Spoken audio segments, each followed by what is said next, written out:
The labors of Hērōs. 12. Impossible tasks set not by justice, but by spite. Each one was meant to break him, to humiliate him, to prove that even the strongest mortal could be bent beneath the heel of fate. Yet each paradoxically made his legend shine brighter.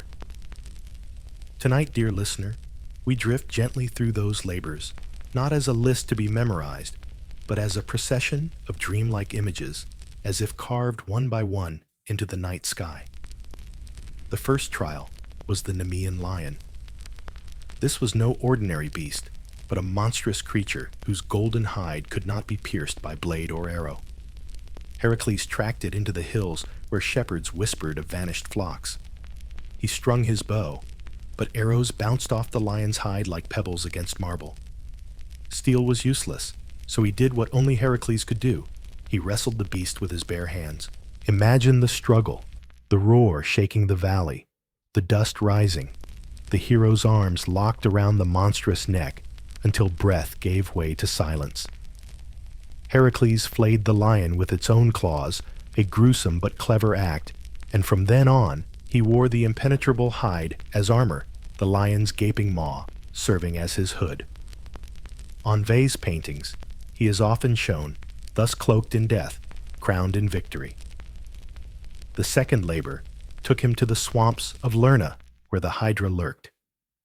A serpent with 9 heads, though some storytellers eager to terrify say 50 or 100. Strike off one head, and 2 more would sprout. A problem that multiplied when you tried to solve it, rather like certain tasks we face even now, dear listener. Hērōs fought hacking at heads as they hissed, but only grew more entangled. Then, with the help of his nephew Iolaus, he burned the stumps with fire, searing the wounds shut before more heads could grow. In the end, he buried the immortal head beneath a heavy rock, a reminder that some evils cannot be destroyed, only contained. For his third trial, he was sent to capture the Ceryneian hind, a deer sacred to Artemis, with golden antlers and hooves of bronze. Unlike the blood and fury of the first 2, this was a labor of patience. Hērōs chased the deer for an entire year, through forests and across rivers, until at last he caught it, while it drank, pinning it without spilling its blood.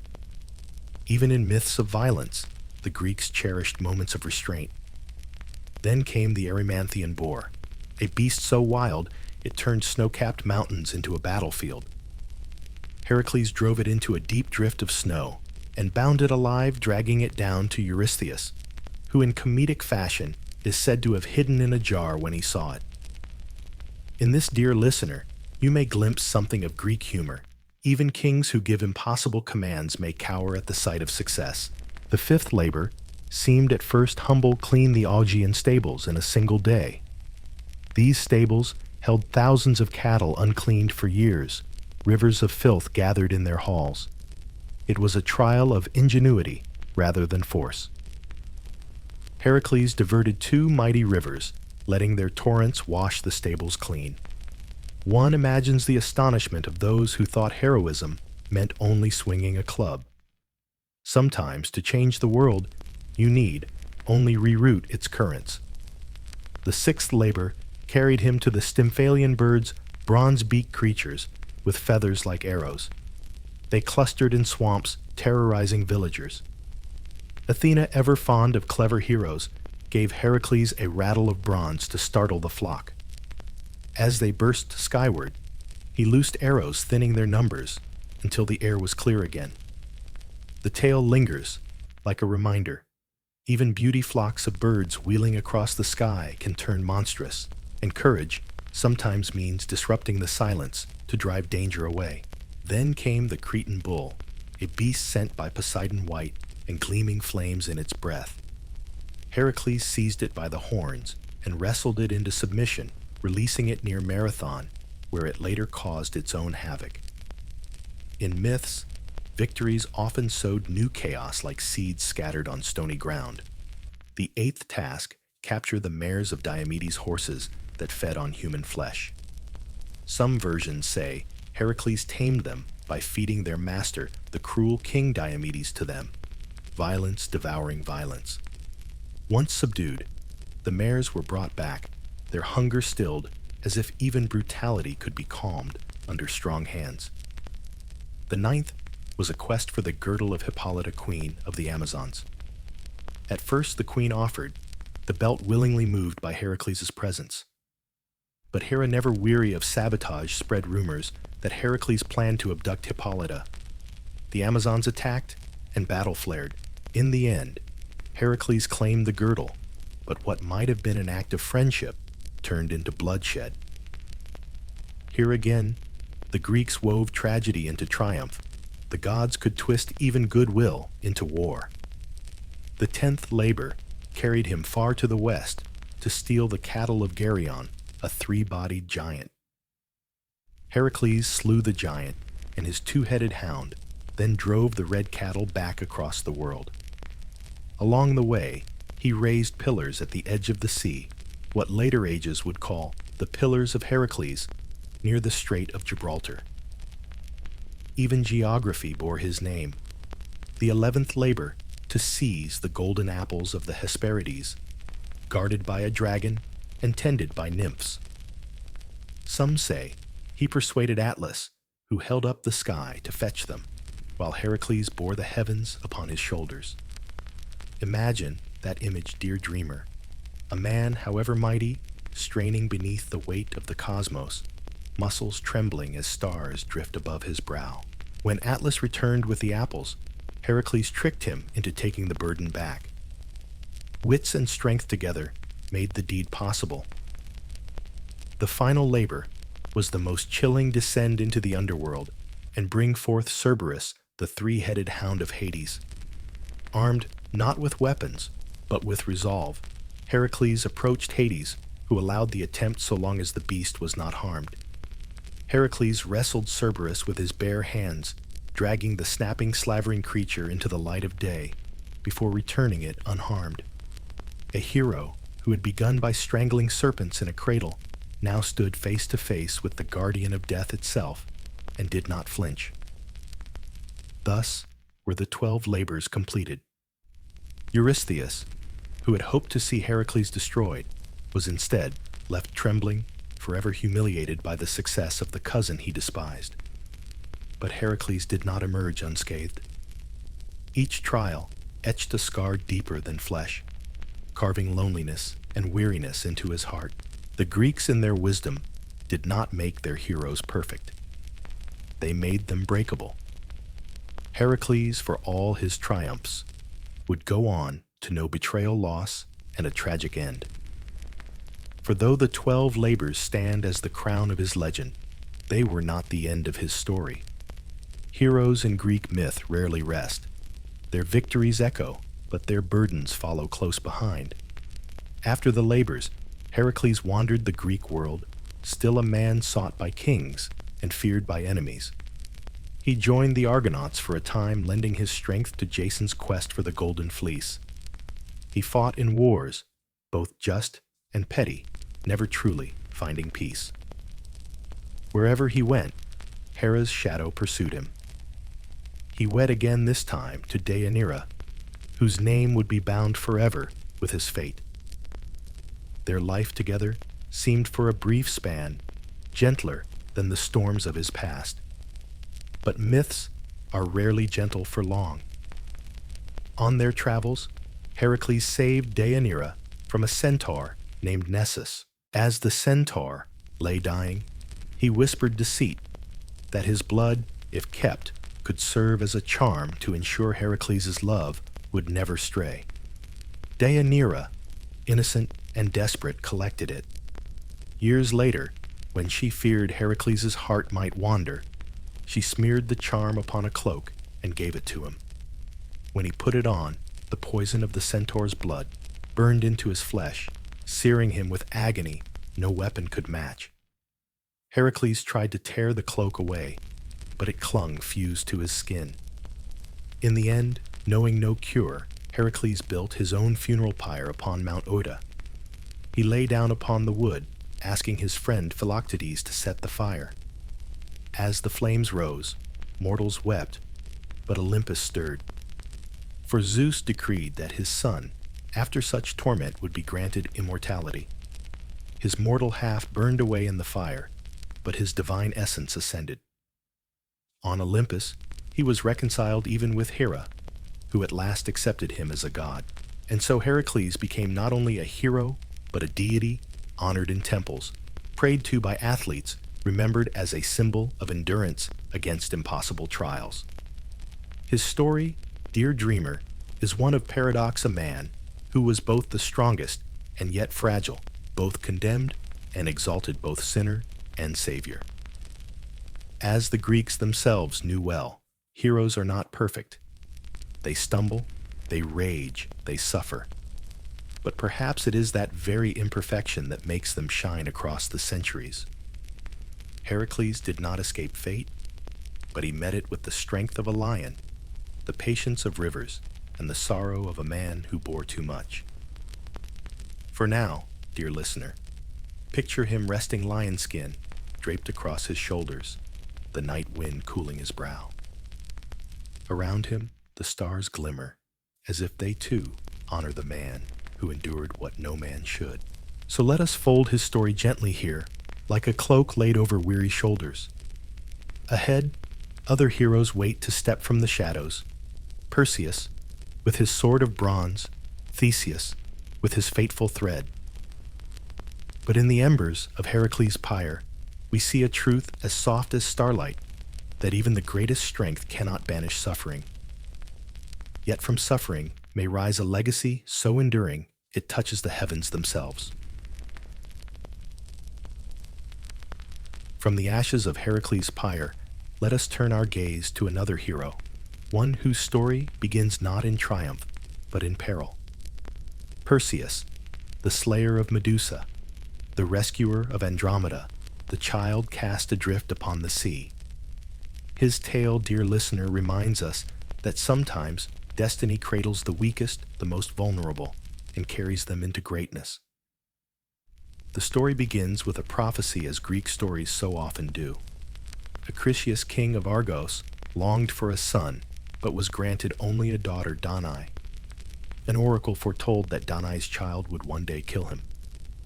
To thwart fate, Acrisius did what frightened men often do. He tried to outwit the gods. He locked his daughter in a bronze chamber sealed away from the world. Yet Zeus, ever inventive in his pursuits, found a way in, not with thunderbolts or disguises this time, but as a shower of golden light streaming through the roof like a gentle rain. From this divine encounter, Danae conceived a child. When Acrisius discovered, the infant rage and fear twisted his heart. He dared not kill the boy. Fear of divine punishment stayed his hand. Instead, he placed Danae and her newborn son into a wooden chest and cast them upon the waves. Imagine it, mother and child adrift on a restless sea, the chest groaning with every swell, the stars wheeling silently above. Would they perish, or would destiny protect them? The answer came in the form of a fisherman, Dictys, who found the chest washed upon the shores of Seriphos. He lifted the lid and found the child, Perseus, and his weary mother. Dictys raised the boy with kindness, teaching him the simple crafts of the sea. Perseus grew strong, bright-eyed, and daring, unaware that the threads of fate were already tightening around him. But where kindness blooms, envy often lurks. Dictys' brother, King Polydectes of Seriphos, grew infatuated with Danae. He wished to claim her, but Perseus, protective of his mother, stood in the way. So Polydectes devised a cruel trick. He declared a great banquet, demanding that each man bring a horse as tribute. Perseus, too poor to offer one, boasted instead rashly that he could bring the head of Medusa, the Gorgon, whose gaze turned men to stone. Polydectes seized upon the boast, sending Perseus away on what seemed a death sentence. Here the story takes on its shimmering hues of divine intervention. For Perseus was not abandoned. Athena, goddess of wisdom, favored him, and Hermes, the fleet-footed messenger, offered his aid. They armed him with gifts, winged sandals to fly across the sky, a polished shield to serve as a mirror, a curved sword sharp enough to sever even a monster's neck, and a cap of invisibility. Thus equipped, Perseus set forth not merely as a mortal, but as a chosen instrument of the gods. Yet the path to Medusa was not direct. First he sought the gray three ancient sisters, who shared a single eye and a single tooth among them. Picture them, dear listener, old and gray, huddled in a cave, passing the eye from hand to hand, bickering over whose turn it was to see. Perseus, clever and bold, snatched the eye as they quarreled, holding it hostage until they revealed the way to the Gorgon's lair. One imagines the scene with a wry smile, the mighty hero negotiating with three squabbling crones, a touch of humor amid the looming dread. At last, Perseus reached the land of the Gorgons, a place of twisted stone statues, men and beasts, frozen mid-scream, caught forever in the deadly gaze. Of the three sisters, only Medusa was mortal. Her hair writhed with serpents, her eyes shimmered with lethal power. To look upon her was to be undone. But Perseus, remembering Athena's counsel, did not meet her gaze. He lifted the polished shield, using it as a mirror to guide his hand. Step by step, breath by breath, he drew close. Then with a swift stroke, he severed her head. From her blood sprang wonders, the winged horse Pegasus and the warrior Chrysaor. Even in death, Medusa birthed marvels. Perseus placed the head in a sack, careful never to look upon it directly. The remaining Gorgons shrieked and pursued him, but the cap of invisibility carried him safely away. Thus armed with both victory and terror, he flew back across the skies. Perseus's triumph over Medusa was not the end of his tale, dear listener, but the middle chord in a song that rang across the Greek imagination. For what is a hero without the long echo of his deeds, those ripples spreading outward, touching lives far beyond the slaying of a single monster?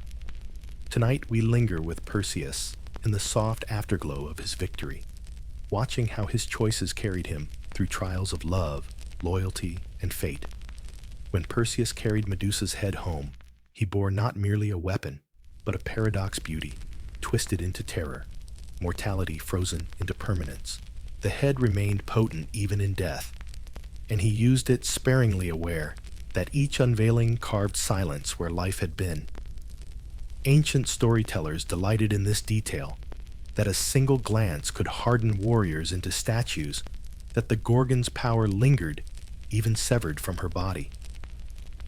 Some scholars in quieter tones have suggested the myth spoke to a primal fear of the gaze, the way a single look can undo us, whether in love or in dread.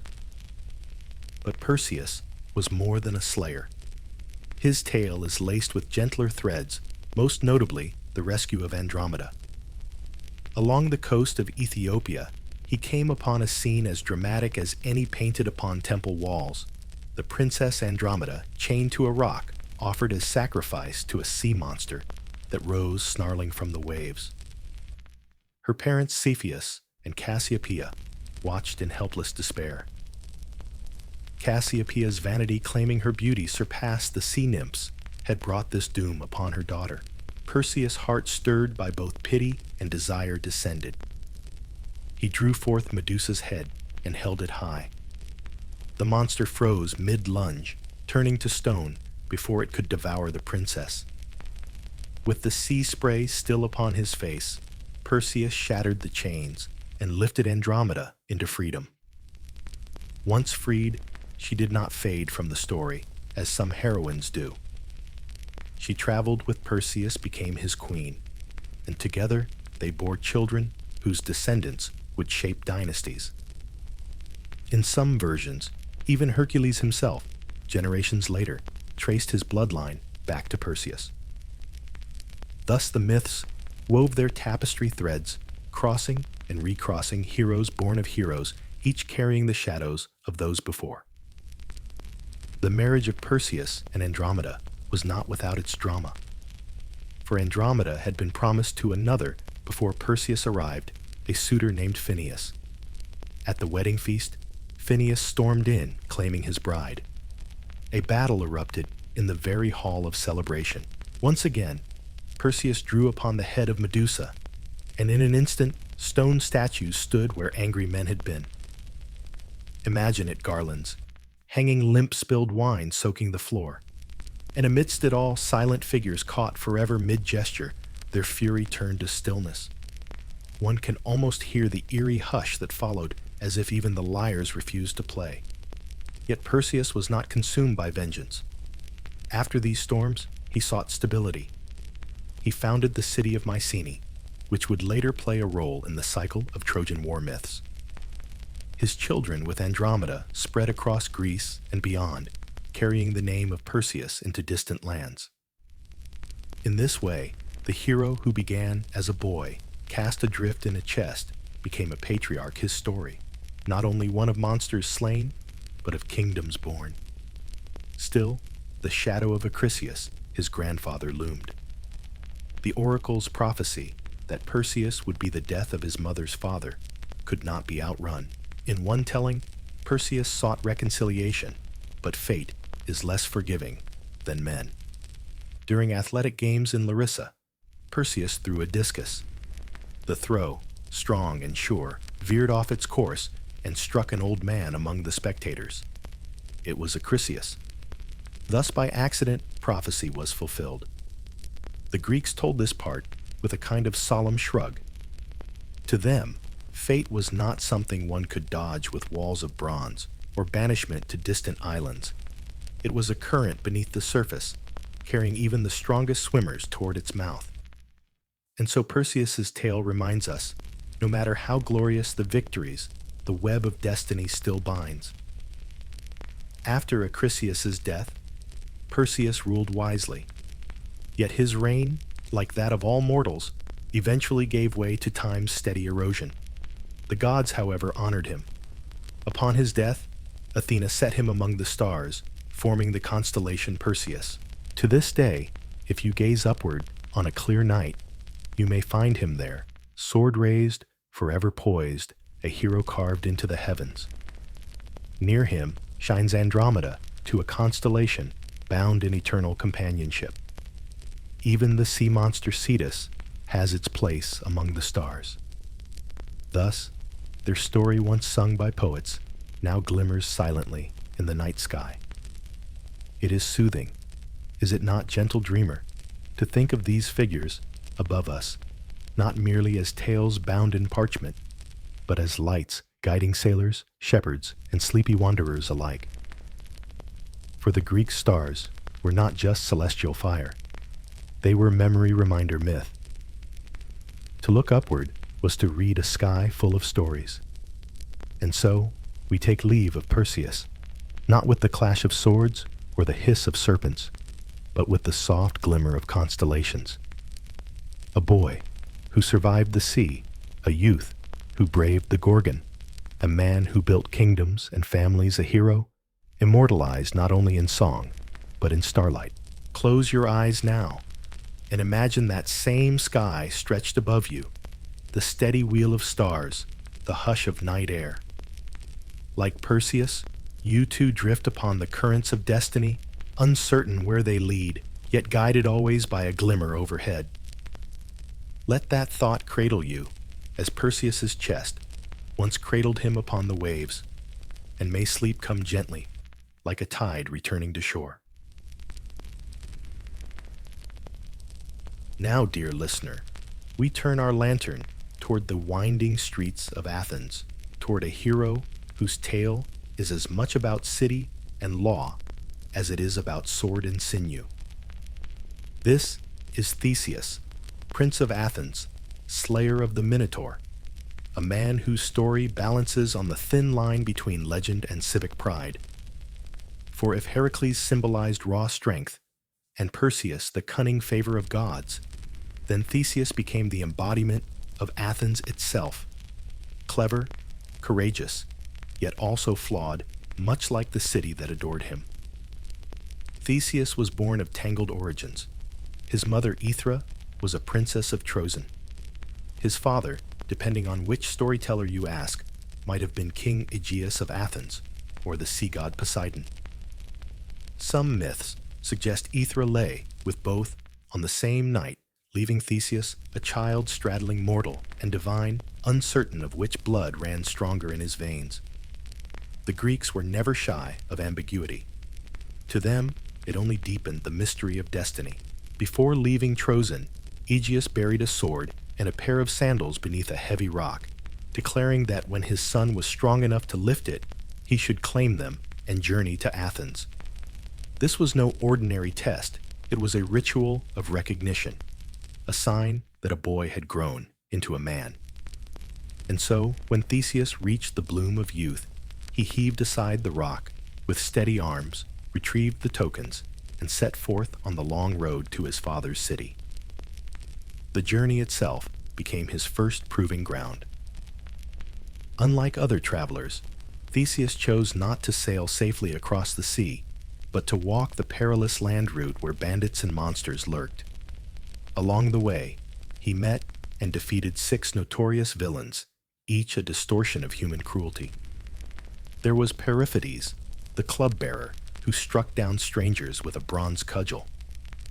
Theseus wrested the club from him and made it his own. Then came Sinis, the pine-bender, who tied victims to bent trees and tore them apart when the trunks snapped upright. Sinis tasted his own medicine beneath Theseus's hands. He faced Siren, who forced travelers to wash his feet before kicking them into the sea, where a monstrous turtle waited. Theseus hurled him to the same fate. And so it went, one cruelty after another, each twisted crime turned back upon its perpetrator. These encounters, dear dreamer, are not only gruesome episodes, they served a deeper purpose in Athenian memory. Theseus cleared the roads for civilization. He was not just a hero of personal glory, but a figure who transformed chaos into order, banditry into safety, wilderness into polis. In him, Athenians saw their own values mirrored the triumph of law over lawlessness, of clever justice over barbaric excess. At last, Theseus reached Athens. There, however, his trials were not over. His stepmother, Medea, yes, the same Medea, who once aided Jason, plotted against him, fearing his claim to the throne. She convinced Aegeus to poison him at a feast. Yet at the last moment, Aegeus recognized the sword. Theseus bore the same sword he had left beneath the stone years ago. He dashed the cup from his son's hand, embracing him at last. Father and son were reunited, and Medea fled into exile. Theseus soon proved himself a man of the city, but Athens faced a darker shadow still. Each year, it was forced to send 7 youths and 7 maidens across the sea to Crete, where they were devoured by the Minotaur, a monstrous creature, half man, half bull, confined within the twisting labyrinth of King Minos. This tribute was punishment for a past quarrel, and it weighed heavily on Athenian pride. Here, Theseus's destiny sharpened. He volunteered to join the doomed youths, vowing to end the terror. It was not only courage that led him, but also a sense of duty. In stepping aboard the black-sailed ship, bound for Crete, he became more than a prince.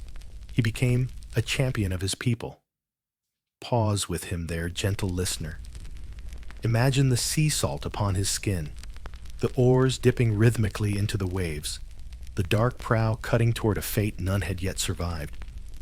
Around him sit the chosen youths, silent in dread, while above gulls wheel against the sky. Theseus gazes forward, not with fear, but with a resolve as steady as marble. He is stepping into myth, though he does not yet know it. And so we leave him poised at the edge of the labyrinth's tail, where threads of love and danger will soon entwine. For in Crete waits Ariadne, daughter of Minos, whose hand will guide him, and in the darkness waits the bellow of the Minotaur, echoing through endless corridors. For now, let us rest with Theseus on the deck of his ship, the sea rocking gently beneath him, the horizon glowing faintly with the fires of Crete. The hero breathes deeply, steady and calm, while the night sky stretches vast above. Perhaps, dear dreamer, you too have felt such moments, the stillness before a trial, the breath drawn in before the plunge. And as you drift into sleep, may the calm before the storm cradle you, as it once cradled the Prince of Athens. And so, dear listener, the ship bearing Theseus and the chosen youths reached the shores of Crete, where palace walls gleamed white beneath the sun, and shadows stretched long across the labyrinth built by Daedalus. The air here carried the weight of fear, for every year Athens sent its children, and every year none returned. It was a debt of blood, and at its heart lurked the Minotaur. The Minotaur itself was a creature of tragedy, born of Queen Pasiphae, wife of King Minos, and a divine punishment. Poseidon had sent a magnificent bull from the sea, a beast meant to be sacrificed. But Minos, greedy for such beauty, kept it. The god's vengeance twisted the queen's desire, and from this strange union came the Minotaur, half man, half bull. Minos, ashamed, ordered Daedalus to build a labyrinth so complex that no one could ever find their way out. Into this maze the victims were sent, and in it the monster dwelled its bellow, echoing like thunder through stone corridors. Theseus, stepping onto Cretan soil, carried not only his sword, but the hope of Athens. Yet even strength and courage might falter in a maze designed to trap thought itself. Fortune, however, is fond of weaving strange threads, and one of them was named Ariadne. She was the daughter of Minos, but unlike her father, she looked upon the doomed youths with compassion. When she saw Theseus, her heart stirred. Whether by love, pity, or the god's quiet nudge, she resolved to aid him. Under cover of night, Ariadne found Theseus and offered him a gift, a simple ball of thread. "Tie it to the entrance," she whispered, "and unwind it as you go. Only then will you find your way back." A humble thing thread spun by patient hands. Yet in this myth, thread became salvation. It was not brute force, not divine weaponry, but the craft of weaving and the foresight of a woman. Greek poets delighted in this balance, the hero's strength and the heroine's wisdom twined together like strands of fiber. When dawn came, the black-sailed youths were led into the labyrinth. Torches flickered against the walls as they descended. The air was damp, the passages endless, each turn like the last. Yet Theseus pressed on hand, steady on the sword, the thread unwinding silently behind him. The labyrinth was not only stone, it was a symbol of confusion of the human mind, lost within its own fears. Step after step, he advanced until a roar broke the silence. The Minotaur awaited. Imagine, dear dreamer, the clash of forms, the hero lean and resolute, the monster massive horns gleaming in the half-light. The struggle was fierce, the ground trembling beneath their grappling. No arrow could fly, no spear could be thrown in such close quarters. Only hands, only muscle, only the primal test of man against beast. Theseus seized the creature by its horns, wrestled it, and struck. When at last it fell, silence returned, heavy and absolute.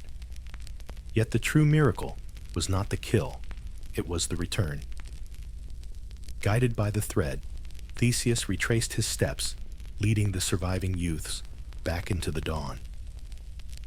Out of darkness, they came into the light, and behind them, the labyrinth remained its secret forever broken.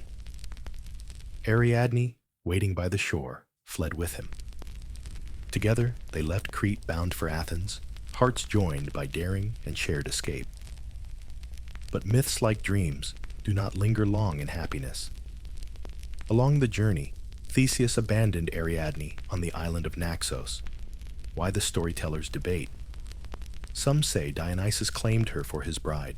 Others say Theseus, ever restless, feared the weight of her devotion. Whatever the reason, Ariadne's thread, which had saved his life, was left trailing behind in sorrow.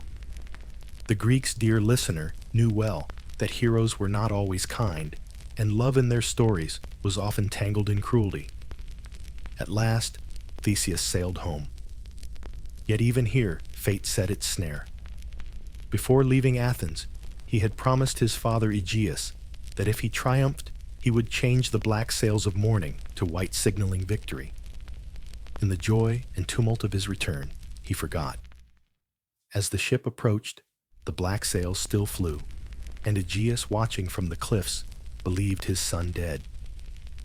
Overcome with grief, he leapt into the sea, which from then on bore his name, the Aegean. Thus, Theseus became king, but at the price of his father's life and Ariadne's love. His triumph was crowned with sorrow, as so many Greek tales are. Yet to Athens, he remained a founder, a unifier, a hero who had slain the monster and brought an end to the tribute. His name was sung in festivals, his deeds painted on vases, his story told in the flicker of lamplight. So let us leave him now, seated upon the Athenian throne, the labyrinth behind him, the sea before him, the weight of both triumph and loss upon his shoulders. And as you drift, gentle dreamer, imagine that thread, thin, fragile, yet strong enough to guide you out of any darkness. Perhaps it is Ariadne's thread, perhaps your own woven through nights and trials, always leading back toward the light. Now, dear listener, the night wind carries us from Athens to a quieter shore, where a mortal queen cradled a newborn child, not knowing that this boy would blaze across history as the mightiest warrior of the Trojan War. His name was Achilles, and though his life would be brief, it would burn with brilliance. His father was Peleus, king of Phthia, a mortal man, strong but earthbound.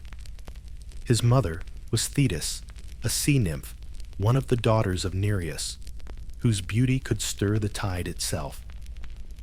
Their marriage, arranged by Zeus to prevent Thetis from bearing a son greater than the gods, was both blessed and shadowed by prophecy.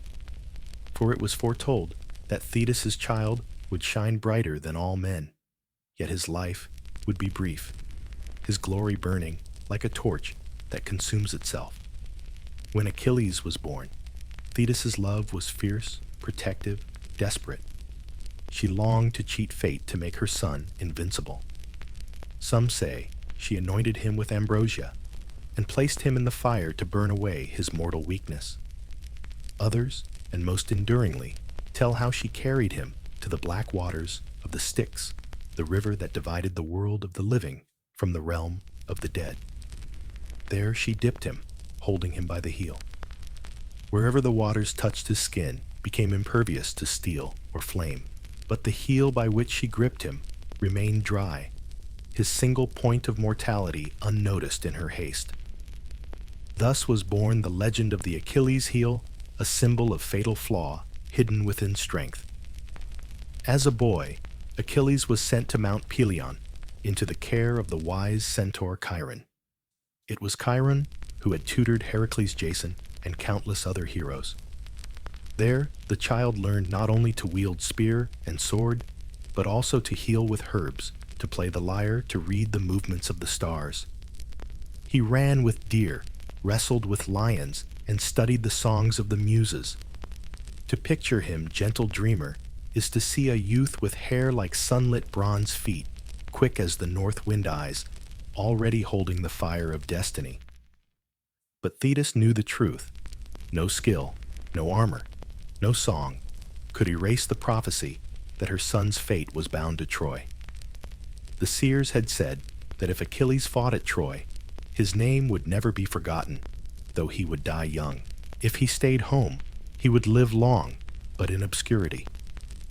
Which would a mother choose, a life safe but forgotten, or a brief blaze that would echo forever? Thetis chose neither. She tried to hide him. She carried him to the island of hērōs, disguised him in women's robes, and placed him among the daughters of King Lycomedes. There he lived for a time, veiled and hidden, his beauty passing for maidenhood. Yet his nature could not be so easily concealed. His stride was too bold, his glance too fierce. And when Odysseus came clever and unyielding, he devised a trick.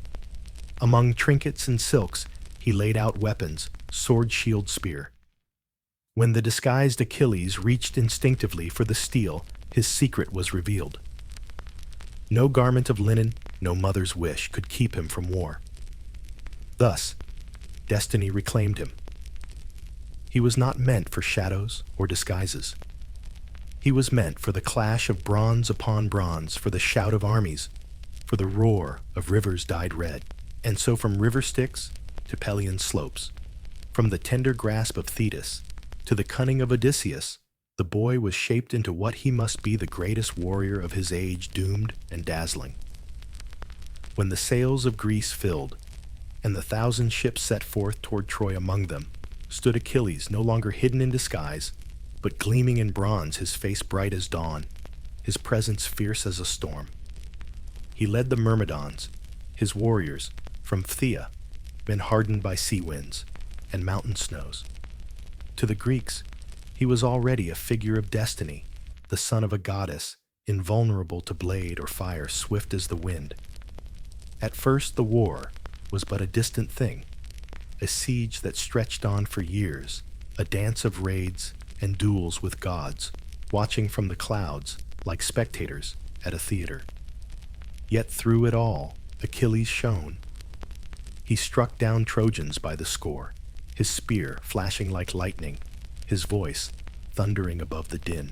His name spread like fire through Ilium's streets. Mothers whispered it as accursed children trembled at it. Soldiers feared to hear it on the field. But dear listener, it was not the Trojans who first felt his wrath, it was his own. For glory often collides with pride, and pride is tinder for rage. The quarrel came when Agamemnon, high king of the Greeks, offended Achilles in the matter of Briseis, the maiden taken as war prize. When Agamemnon seized her for himself, Achilles' heart boiled. Before the assembled army, he declared that he would fight no more. He withdrew his Myrmidons to their ships, and in that silence the tide of war turned. The Trojans surged their courage, swelling in the absence of their fiercest foe. Greek after Greek fell. Even great Ajax and cunning Odysseus struggled against the flood. The ships burned, the camp trembled. And still, Achilles sat apart, his hands idle, his heart smoldering with insult. His mother Thetis came to him, whispering comfort, reminding him that fate itself was a cruel master. Yet even she could not bend his fury. Then came Patroclus, friend, companion. Some say brother in arms, others whisper lover of the heart. What is certain is that no soul was nearer to Achilles than he. Patroclus begged him, "Lend me your armor. Let me lead the Myrmidons. If the Trojans believe Achilles has returned, they will falter." Achilles torn agreed, though he warned drive them from the ships, but go no further. Patroclus donned the armor, shining as though Achilles himself had risen. He charged, and the Greeks rallied, the Trojans reeled. But fate is patient, and warnings once ignored carry weight. Patroclus pressed too far, reaching the very walls of Troy, and there Hector, prince of the Trojans, met him. In the dust of the plain, Hector slew him, stripping the armor from his fallen body. Word reached Achilles, and with it came a grief that tore him like no spear could. He wept, he raged, he smeared his face with ash. His cry echoed across the sea, so fierce that even the gods paused in their feasting. Anger, once cooled, now roared into a fire that consumed all else. Insult, pride, quarrel, these were ashes now. Only vengeance remained. Thetis, hearing his grief, rose from the waves to bring him new armor forged by Hephaestus, the smith of the gods. The shield was a world in itself, cities at war, and peace constellations spinning the dance of life and death. Clad in this armor, Achilles returned to battle. The Trojans trembled, their courage failing. He carved through them like a scythe through wheat, his fury unstoppable. Blood soaked the ground. Spears snapped, chariots toppled. and at last he came upon Hector, who had slain Patroclus. The two met before the walls, while Priam and Hecuba cried from the towers. Hector stood his ground, though his knees trembled, for he knew fate had brought him there. The duel was fierce, but Hector could not withstand Achilles' rage. Struck down, he fell gasping his last as the city wailed. Yet Achilles, blinded by grief, did not end it with honor. He tied Hector's body to his chariot and dragged it round and round the walls of Troy, dust and blood clouding the air. The Trojans groaned with sorrow. The gods themselves turned away. It was vengeance, yes, but vengeance so bitter it soured even triumph. The wrath of Achilles burned like a bonfire, gentle dreamer, but even the fiercest flames burned themselves out. After Hector's death, the war did not end. 10 long years of blood had carved deep lines into the land and into men's hearts. Yet the Greeks still camped by their ships, and Troy still stood, though its walls wept in silence. Each dawn, Achilles rose, and each night he dragged Hector's body once more around the walls of Troy, a ritual of grief and fury. But even rage can soften. One evening, under a veil of night, an old man entered the Greek camp. It was Priam, king of Troy, Hector's father, guided by Hermes, come to beg for his son's body. Imagine the scene, dear listener. Priam, bent with age, yet noble in sorrow, falling to his knees before the man who had slain his child. He clasped Achilles' hands, kissed the very fingers still stained with Hector's blood, and whispered, "Remember your own father Peleus. Pity me, for I have endured what no man should, lifting to my lips the hand that killed my son." In that moment, something broke within Achilles. The fire of wrath dimmed, and the light of humanity returned. He wept with Priam. Two fathers' sons joined in grief. He returned Hector's body washed and wrapped it for burial, granting Troy a moment of peace. This was Achilles, at his most human, not in killing, but in compassion, when vengeance gave way to empathy. Yet compassion could not shield him from fate. For Thetis had told him, and he knew to return to battle was to embrace death. Still, he did not shrink. Better a short life crowned with glory, he thought, than a long life fading into forgetfulness. And so he fought on each step, a drumbeat closer to destiny. The end came not at the hand of Hector, nor of any Trojan champion. It came from Paris, brother of Hector, a man more famed for beauty than for valor. With the aid of Apollo, who guided the arrow, Paris loosed a shaft that flew true. It struck Achilles in the one place left unguarded, the heel by which Thetis had once held him above the sticks. So fell Achilles the invulnerable, undone by the smallest flaw. His armor clattered, his body shook the earth, his cry echoed like thunder across the plain. The Greeks rushed to him, but the light was leaving his eyes. The greatest warrior of his age lay still, undone, not by strength, but by fate. They bore his body back to the ships wailing. Thetis rose from the sea, her sisters weeping with her, wrapping their son and brother in mourning. His ashes were mixed with those of Patroclus, so that in death they would not be parted. Upon his tomb, the Greeks offered sacrifice, and poets later wove his name into immortal song. For Achilles did not vanish. He became a symbol of the glory and brevity of youth, of the price paid for fame, of the beauty and tragedy of human striving. To the Greeks, he was the very measure of heroism, brilliant, flawed, beloved of gods and men, yet unable to escape the whisper of mortality. Even now, his name lingers in language. To speak of an Achilles heel is to admit that even the strongest carry weakness. And perhaps that is why his story still moves us, because it tells not of perfection, but of vulnerability. The mightiest warrior was still undone by the smallest wound. So, gentle dreamer, let the image soften Achilles, no longer raging on the field, but resting at last beside Patroclus, the sea's song lapping at his tomb, the stars wheeling above. His glory shines still, not in bronze or fire, but in memory, carried by poets, sung in whispers, cradling you too into the hush of sleep. From the roar of Achilles' wrath, let us drift now to the quieter cunning of another hero, the man of twists and turns, the clever king of Ithaca, Odysseus. If Achilles was a flame that burned swiftly and bright, Odysseus was a slow ember, glowing long into the night, guided not by brute force, but by a mind sharp as a whetted blade. Odysseus was the son of Laertes' king of the rugged island of Ithaca, and Anticlea, a noblewoman. Ithaca itself was not a land of splendor. It was rocky small, the kind of place where survival bred endurance and ingenuity. Perhaps that is why Odysseus grew into a man less enamored of grandeur and more skilled in finding a way where none seemed to exist. His wife was Penelope, famed for her beauty and even more for her wit, and together they had a son, Telemachus. In that small household lay his heart, though the world would drag him far from it.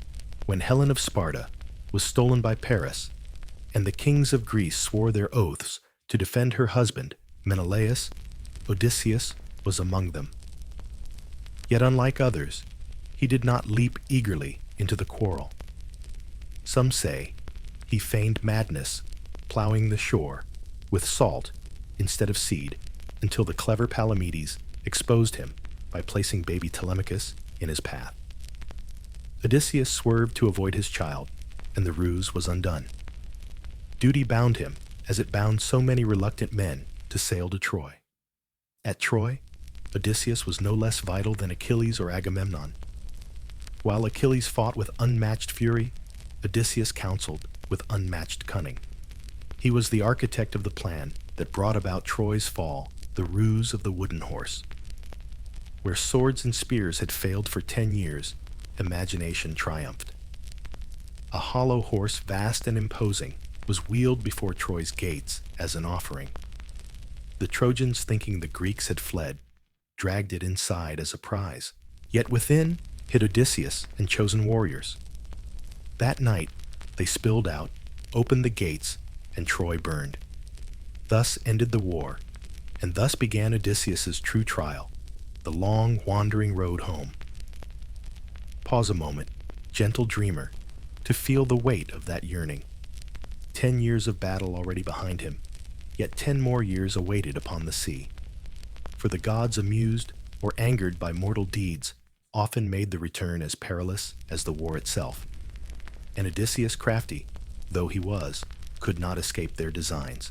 The tales of his wanderings are a gallery of wonders, each one painted in shades of storm and starlight, of terror and tenderness. They begin in the silence after Troy had fallen. Smoke still curled from the broken walls, ashes drifted like snow across the ruins, and the cries of the conquered had faded into memory. The Greeks, weary of 10 years' war, longed for home. Among them was Odysseus, king of rugged Ithaca, whose cleverness had tipped the scales of fate with the wooden horse. Yet as often in Greek myth, victory was no guarantee of peace.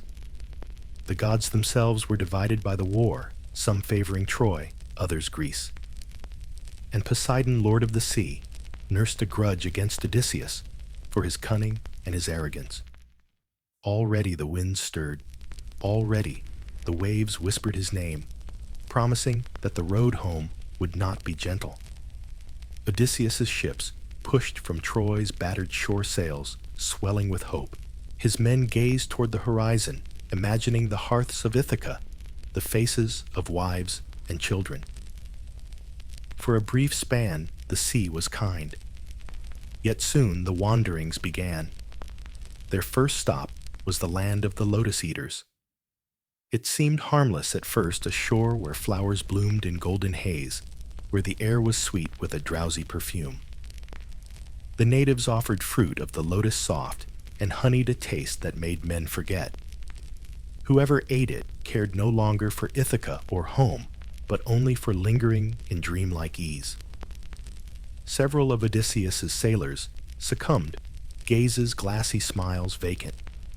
They wished to stay forever, drifting in bliss. But Odysseus, firm of mind, dragged them back to the ships. He bound them to benches until the sails filled again, for he knew that forgetting home was a fate worse than storms. The sea carried them onward, and soon they came to the rocky isle of the Cyclopes.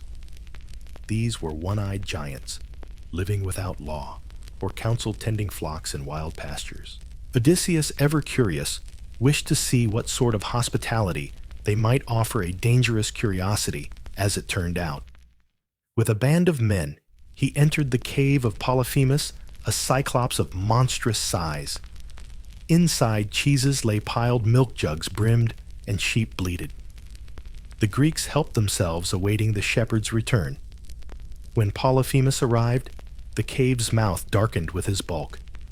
He was no kindly host. Laughing at their pleas, he seized two men, dashed them against the stones, and devoured them raw. Horror filled the cave, but Odysseus kept his wits. Night after night, the monster feasted upon his guests, until Odysseus devised a plan. He offered Polyphemus strong wine, a gift from Troy. The giant drank greedily, and his single eye grew heavy. Before he collapsed, he asked Odysseus's name. With sly wit, the hero replied, "My name is Nobody." When Polyphemus sank into drunken sleep, Odysseus and his men drove a sharpened stake of olive wood into his eye, blinding him. The Cyclops roared, tearing at the air. His kin outside called, "Who hurts you?" And Polyphemus bellowed, "Nobody hurts me." And so they left him to his misery, believing him afflicted by the gods. At dawn, Odysseus and his men clung to the bellies of sheep as they passed out of the cave. The blinded giant, feeling their backs, let his flock go, never sensing the men beneath. By cunning, they escaped, and the ships put out to sea. But here, pride betrayed Odysseus. As they rowed from shore, he could not resist taunting his foe. He shouted his true name, boasting of his deed. Polyphemus lifted his hands to the sky, calling upon Poseidon, his father, to avenge him. And the sea god heard. From that moment, Odysseus's fate was sealed. Storms, shipwrecks, delays unending. A single boast had set the ocean itself against him. So began the long war, not with men, but with the sea. Lightning split, the sky winds tore, sails waves swallowed oars. His men clung to hope, but each harbor brought new peril. Still, Odysseus steered onward, his mind turning like the oars in their locks. For though Poseidon raged, the thought of Ithaca burned steady in his chest. Pause here with him, gentle dreamer. Picture the deck beneath his feet, the salt spray cool upon his face, the stars wheeling overhead as if drawing a map only he might read. Each island ahead shimmered with promise or peril. Each dawn carried both danger and wonder. And within him, the memory of Penelope's loom and Telemachus's boyish face glowed like a beacon. The gallery of his wanderings had only begun. Giants, enchantresses, voices of the dead, and monsters of the sea still awaited. But Odysseus, bound by love of home, pressed on. So let us leave him here for tonight's sails, taut against the winds, waves sighing beneath the keel, destiny unfolding upon the wide, wine-dark sea. The seas, dear listener, have a way of testing resolve. For Odysseus, the waters were not merely a path home, but a shifting stage upon which gods, monsters, and temptations appeared one after another. Each new island shimmered with hope and ended with a trial. His wanderings stretched like a dream, both wondrous and cruel, carrying him ever further from Ithaca's rocky shores. Not long after escaping Polyphemus, Odysseus steered his battered ships to the floating isle of Aeolus, keeper of the winds. Aeolus received him kindly, feasting him for a month and listening to the tales of Troy. At parting, the god placed in Odysseus's hands a leather sack bound with silver. Within, he said, are all the storm winds. Guard this gift, and you shall sail home safely, with only the fair breeze I leave free. For 9 days, Odysseus steered Ithaca's mountains almost in sight. Yet fate delights in irony. While he slept, his men suspicious of hidden treasure opened the bag. The winds burst out like imprisoned furies howling across the sea. In moments, they were flung back into the endless waves, farther from home than ever. Odysseus, waking to the storm, knew despair, to be so near home and to lose it by folly. The next land they reached was one of horror, the realm of the Lastrygonians, a race of giants.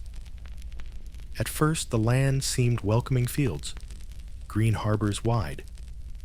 But when scouts approached the king's daughter, she led them to a hall where her father snatched one up and devoured him. The giants swarmed, hurling boulders that smashed ships like toys. Only Odysseus's vessel escaped rowing desperately from the bloody harbor. Out of a fleet, once proud, one ship remained.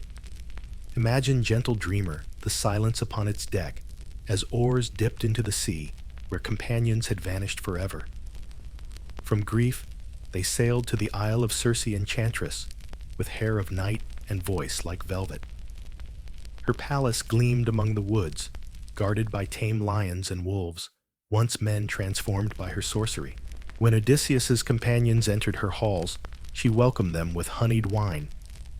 Yet as they drank, she touched them with her wand, and they became swine, squealing and rolling in filth.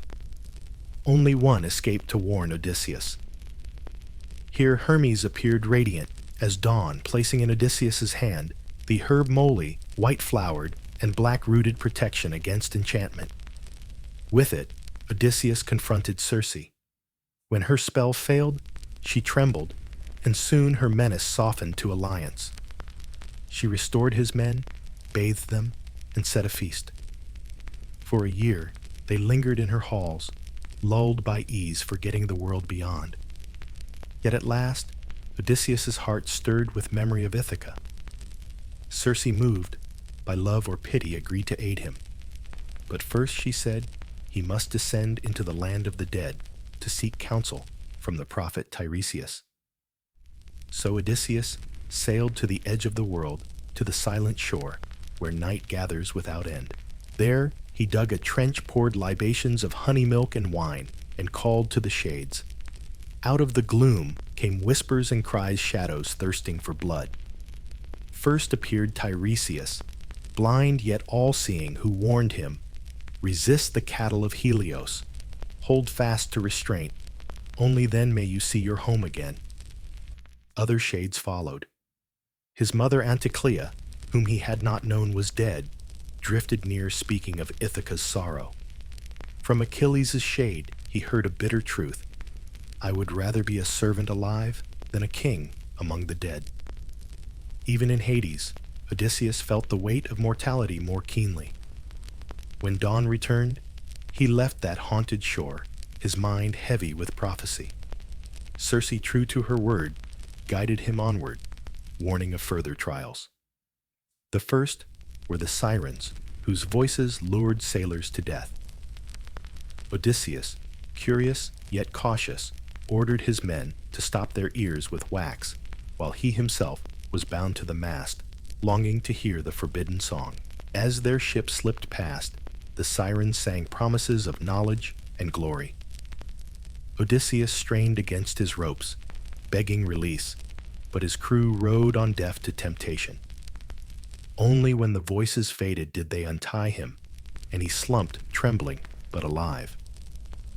Next loomed the Strait of Scylla and Charybdis. To one side, a whirlpool churned, swallowing the sea in roaring gulps. To the other, a cliff, where Scylla, six-headed and snarling, reached down to snatch men from decks. Odysseus steered close to Scylla, choosing to lose a few rather than all. The monster's head struck, seizing 6 men, their cries echoing as the ship shot through. Odysseus wept, but the ship sailed on.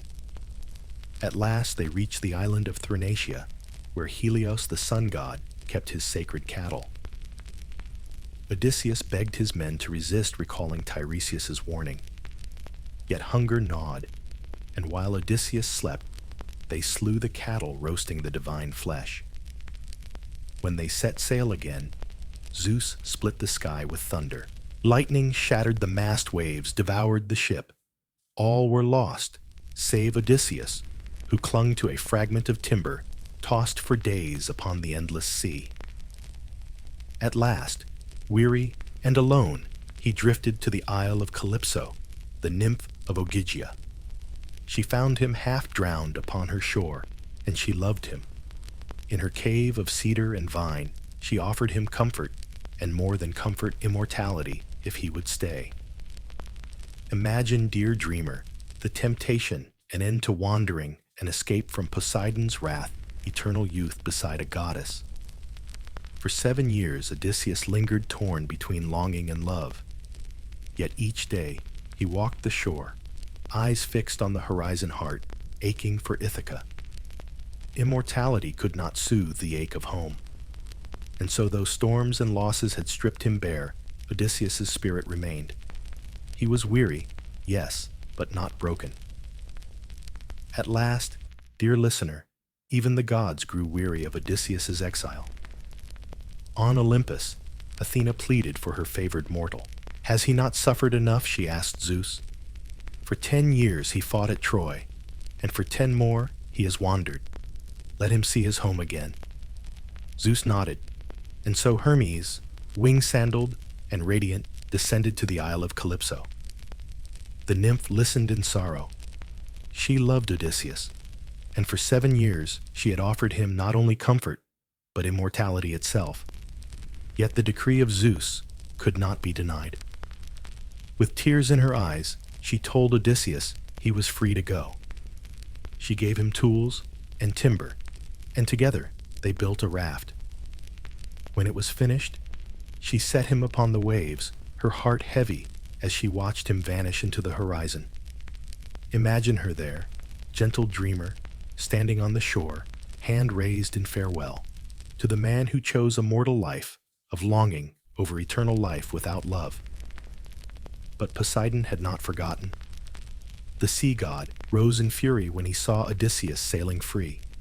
He lashed the sea into storms, snapping the raft like driftwood. For days, Odysseus battled waves that towered higher than cliffs. At last, when his strength nearly failed, a sea goddess named Ino took pity. She gave him a veil light as foam that kept him afloat until he reached land. Exhausted, he crawled onto the beaches of Scheria realm of the Phaeacians and collapsed like driftwood upon the sand. There he was found by Nausicaa, daughter of King Alcinous. She came with her maidens to wash linen, and instead found a shipwrecked stranger. Though his hair was matted with salt and his body scarred by sea, Odysseus's noble bearing shone through. Nausicaa guided him to her father's hall, where Odysseus was welcomed and feasted. Only then, safe among the hospitable Phaeacians, did he reveal his name and recount the long gallery of his wanderings, the Cyclops, Circe, the Sirens, the Whirlpool, and the monster. The king, moved, by pity promised him safe passage at last, and so the Phaeacians bore him home, their swift ship slicing through the waves. While Odysseus slept, they carried him ashore at Ithaca and laid him gently upon the sand. At long last, after 20 years, his feet touched the soil of his homeland. Yet Ithaca was not as he had left it. In his absence, Penelope had been besieged by suitors, more than 100 greedy men, who devoured his flocks and pressed her to choose a new husband. Telemachus, now grown, struggled to defend the household, but was outnumbered. The halls of Odysseus's palace rang not with music, but with mockery. Here, Athena cloaked Odysseus in the disguise of an old beggar. Bent and ragged, he entered his own halls, unseen, testing the hearts of those within. Some mocked him cruelly, but others showed kindness. At last, he revealed himself to Telemachus, and father and son embraced tears flowing hearts united. Together, they plotted the suitor's downfall. Penelope, wise as ever, devised her own test. She declared she would wed the man who could string Odysseus's great bow and shoot an arrow through 12 axe heads aligned in a row. One by one, the suitors tried straining with trembling hands, but none could bend the bow. Then the beggar asked for a turn. Laughter rang out, but Penelope, steady-eyed, allowed it.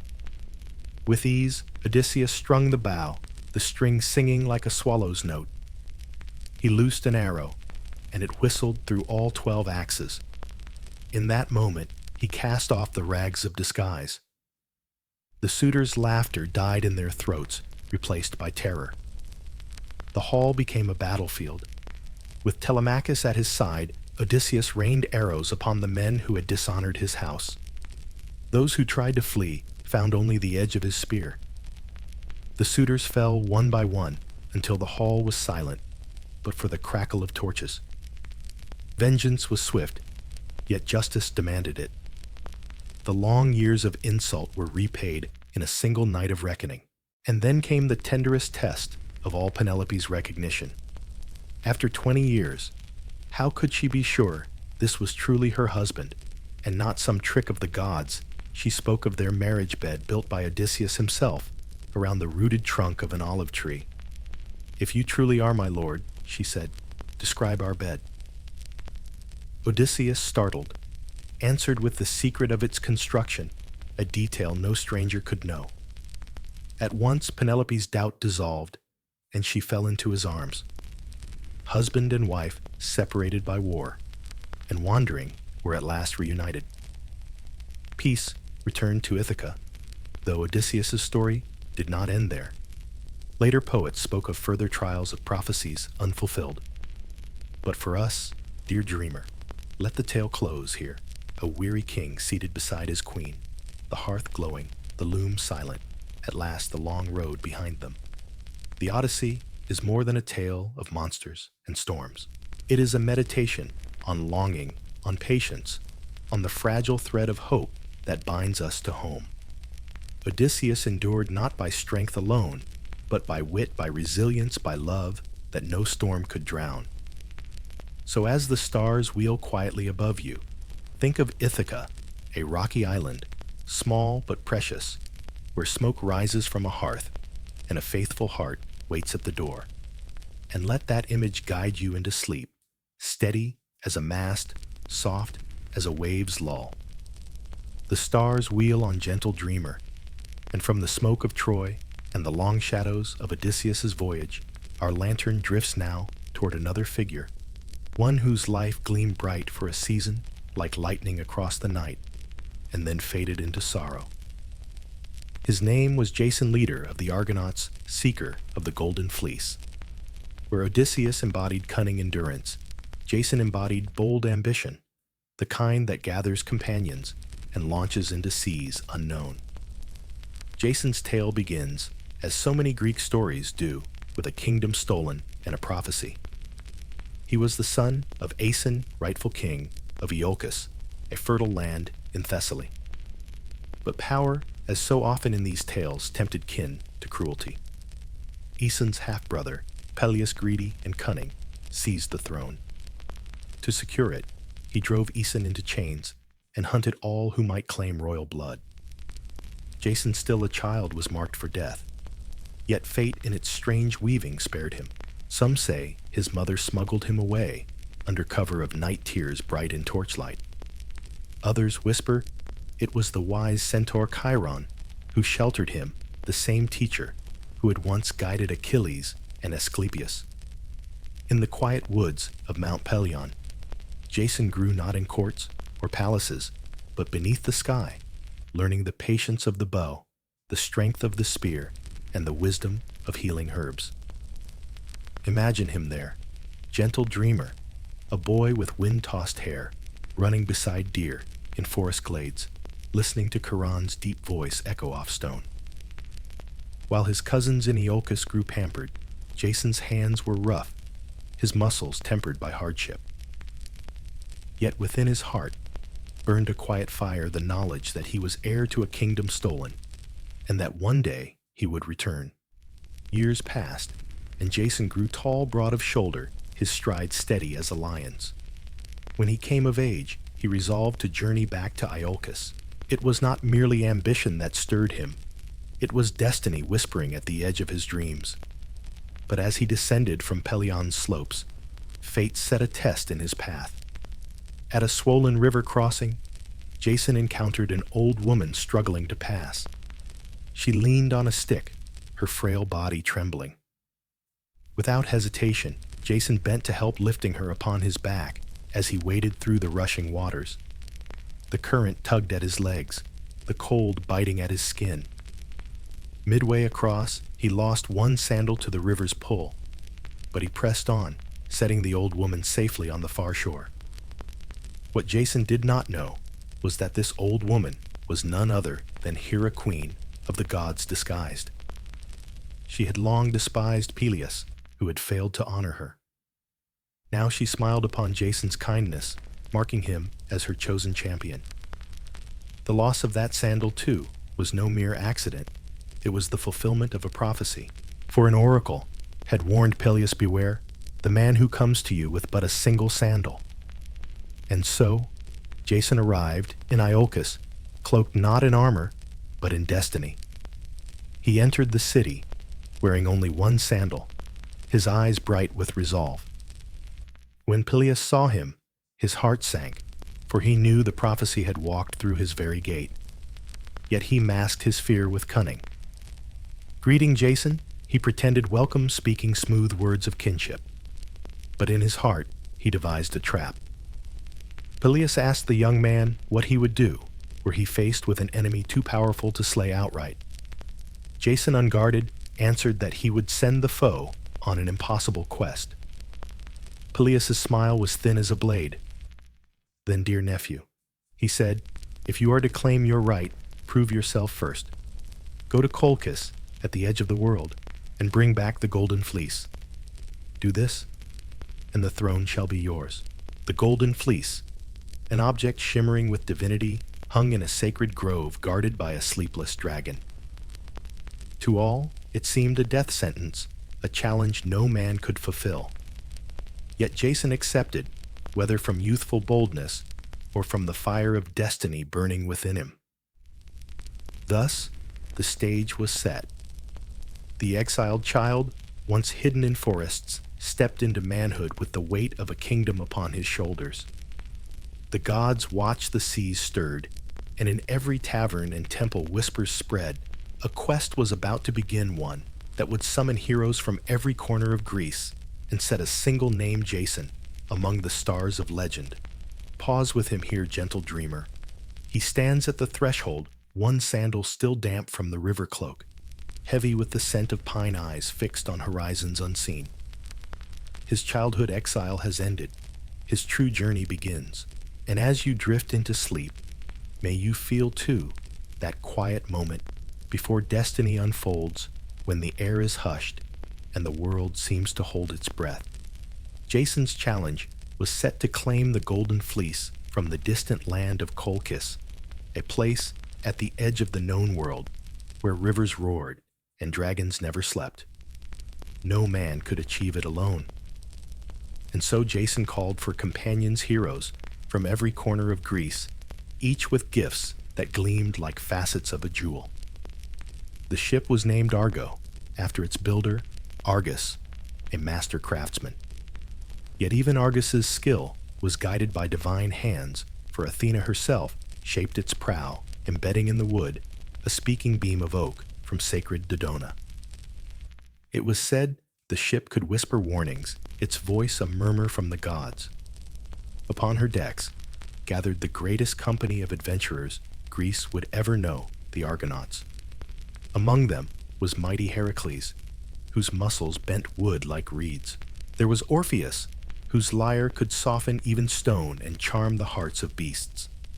The twin brothers, Castor and Pollux, one skilled in horsemanship, the other in boxing. There was Atalanta, swift-footed huntress, her bow quick as her gaze.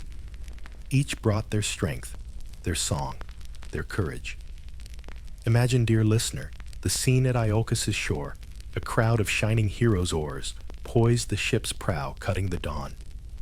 When the sail filled with the first breeze, the journey began, and history turned into myth. Their voyage was not a straight course across calm seas. Each stop tested them, each island etched itself into the tapestry of legend. First came Lemnos, an island inhabited only by women who had slain their neglectful husbands. The queen Hypsipyle welcomed Jason warmly. The Argonauts lingered longer than intended, lulled by feasting and affection. Some say Jason fathered children, their weaving threads of lineage that spread across the Aegean. But the quest called, and soon they pressed onward, leaving behind laughter mingled with longing. Then came the land of King Amycus, a giant who forced all strangers to box him, crushing skulls for sport. Pollux, with fists swift and sure, accepted the challenge. The fight rang like thunder, Amycus towering, Pollux darting. At last, the giant fell, struck down by mortal skill. Thus the Argonauts learned that brute force could be met by discipline, and that sometimes the smallest frame hides the fiercest strike. From there, they found the blind seer Phineus, tormented daily by the harpies' winged monsters that snatched his food, leaving him starving. With pity, the Argonauts drove the creatures away, freeing the old man from his torment.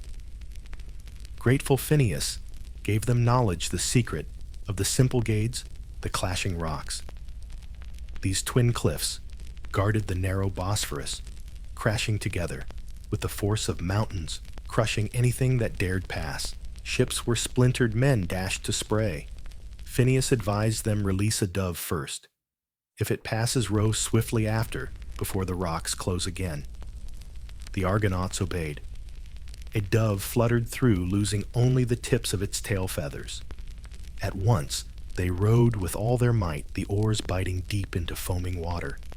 The cliffs roared, rushing together, scraping the stern of Argo, but the ship slipped through, saved by a breath.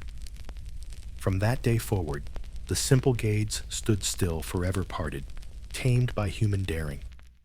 The sea opened beyond, and the voyage pressed further. They faced shifting winds, wild shores, and quarrels among themselves. Heracles, mighty though he was, left the company when he paused to search for his lost companion, Hylas carried off by water nymphs. Thus, even among heroes, loss accompanied triumph. Imagine, gentle dreamer, the nights upon Argo's deck. Stars blazed above, reflected in the dark sea. Orpheus's lyre filled the silence notes, floating like fireflies across the waves. Heroes lay with heads on oars, listening hearts both restless and calmed.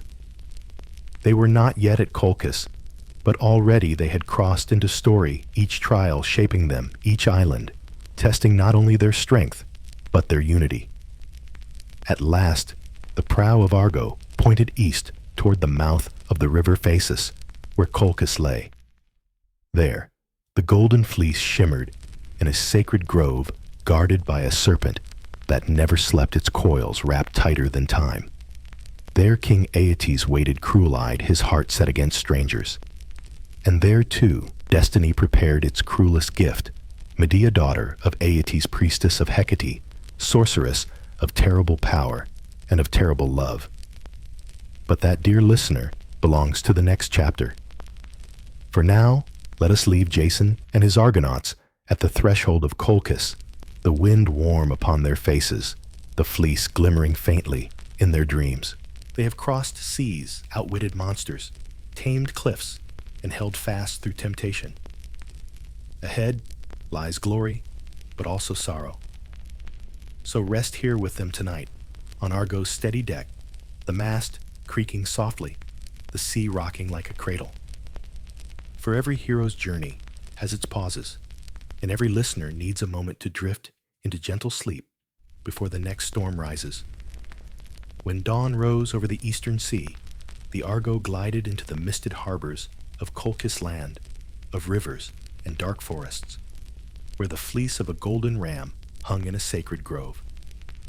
There it shimmered among the branches, a symbol of kingship and divine favor, guarded by a dragon whose coils never slackened and whose eyes never closed. To seize it was no simple theft, it was to wrestle fate itself. King Hērōs, stern and cruel, received Jason with a gaze like stone. Hospitality bound him to offer welcome, yet his heart seethed. If you wish the fleece, he declared, you must first prove yourself. Yoke my bronze-hoofed bulls, whose breath is fire, and plow a field. Sow it with dragon's teeth from which armed warriors will rise. Defeat them, and then we shall speak of the fleece. His words dripped with certainty of Jason's death. But the gods weave threads through human hearts. That very night, Princess Medea, daughter of Hērōs, saw Jason and was struck by a love not entirely her own.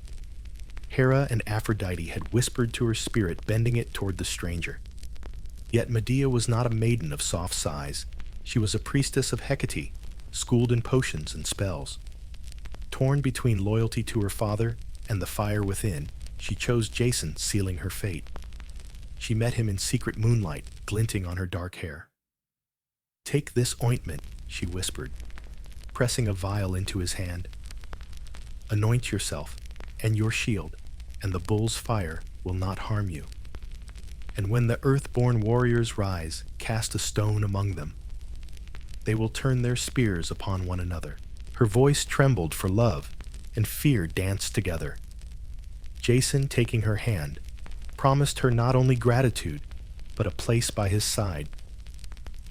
At dawn, the trials began. The bulls thundered into the field, breath-blazing hooves striking sparks.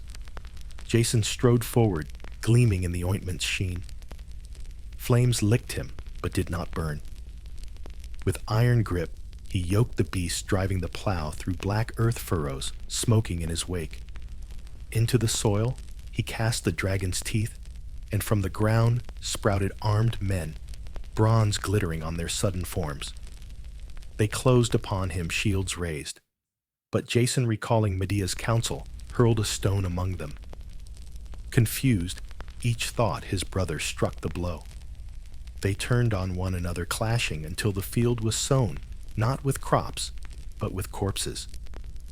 Hērōs, seeing his task undone, seethed all the more. He plotted Jason's death by night. But Medea, fierce in her devotion, betrayed her father's plans. She led Jason to the sacred grove where the fleece hung. The dragon, vast as a river, coiled before them, eyes blazing. Here, Medea's arts prevailed. She sang incantations, dripped potions of sleep, and the serpent's lids drooped, its coils loosening. Jason seized the fleece, radiant as dawn, and together they fled to the waiting Argo. Their escape was stained with blood. Pursued by Hades' fleet, Medea performed a desperate act. She lured her young brother Absyrtus aboard, slew him, and cast his limbs into the sea. Hades, halted by grief, gathered the pieces to bury them, giving Jason and Medea time to flee. It was a crime that darkened their triumph, a shadow that clung to Medea's name forever. At last, they returned to Iolcus, bearing the fleece. Yet Jason's tale did not end in glory. Peleus still schemed, unwilling to yield his throne. Once more, Medea's cunning intervened. She convinced Peleus's daughters that with her magic, an old man could be made young again.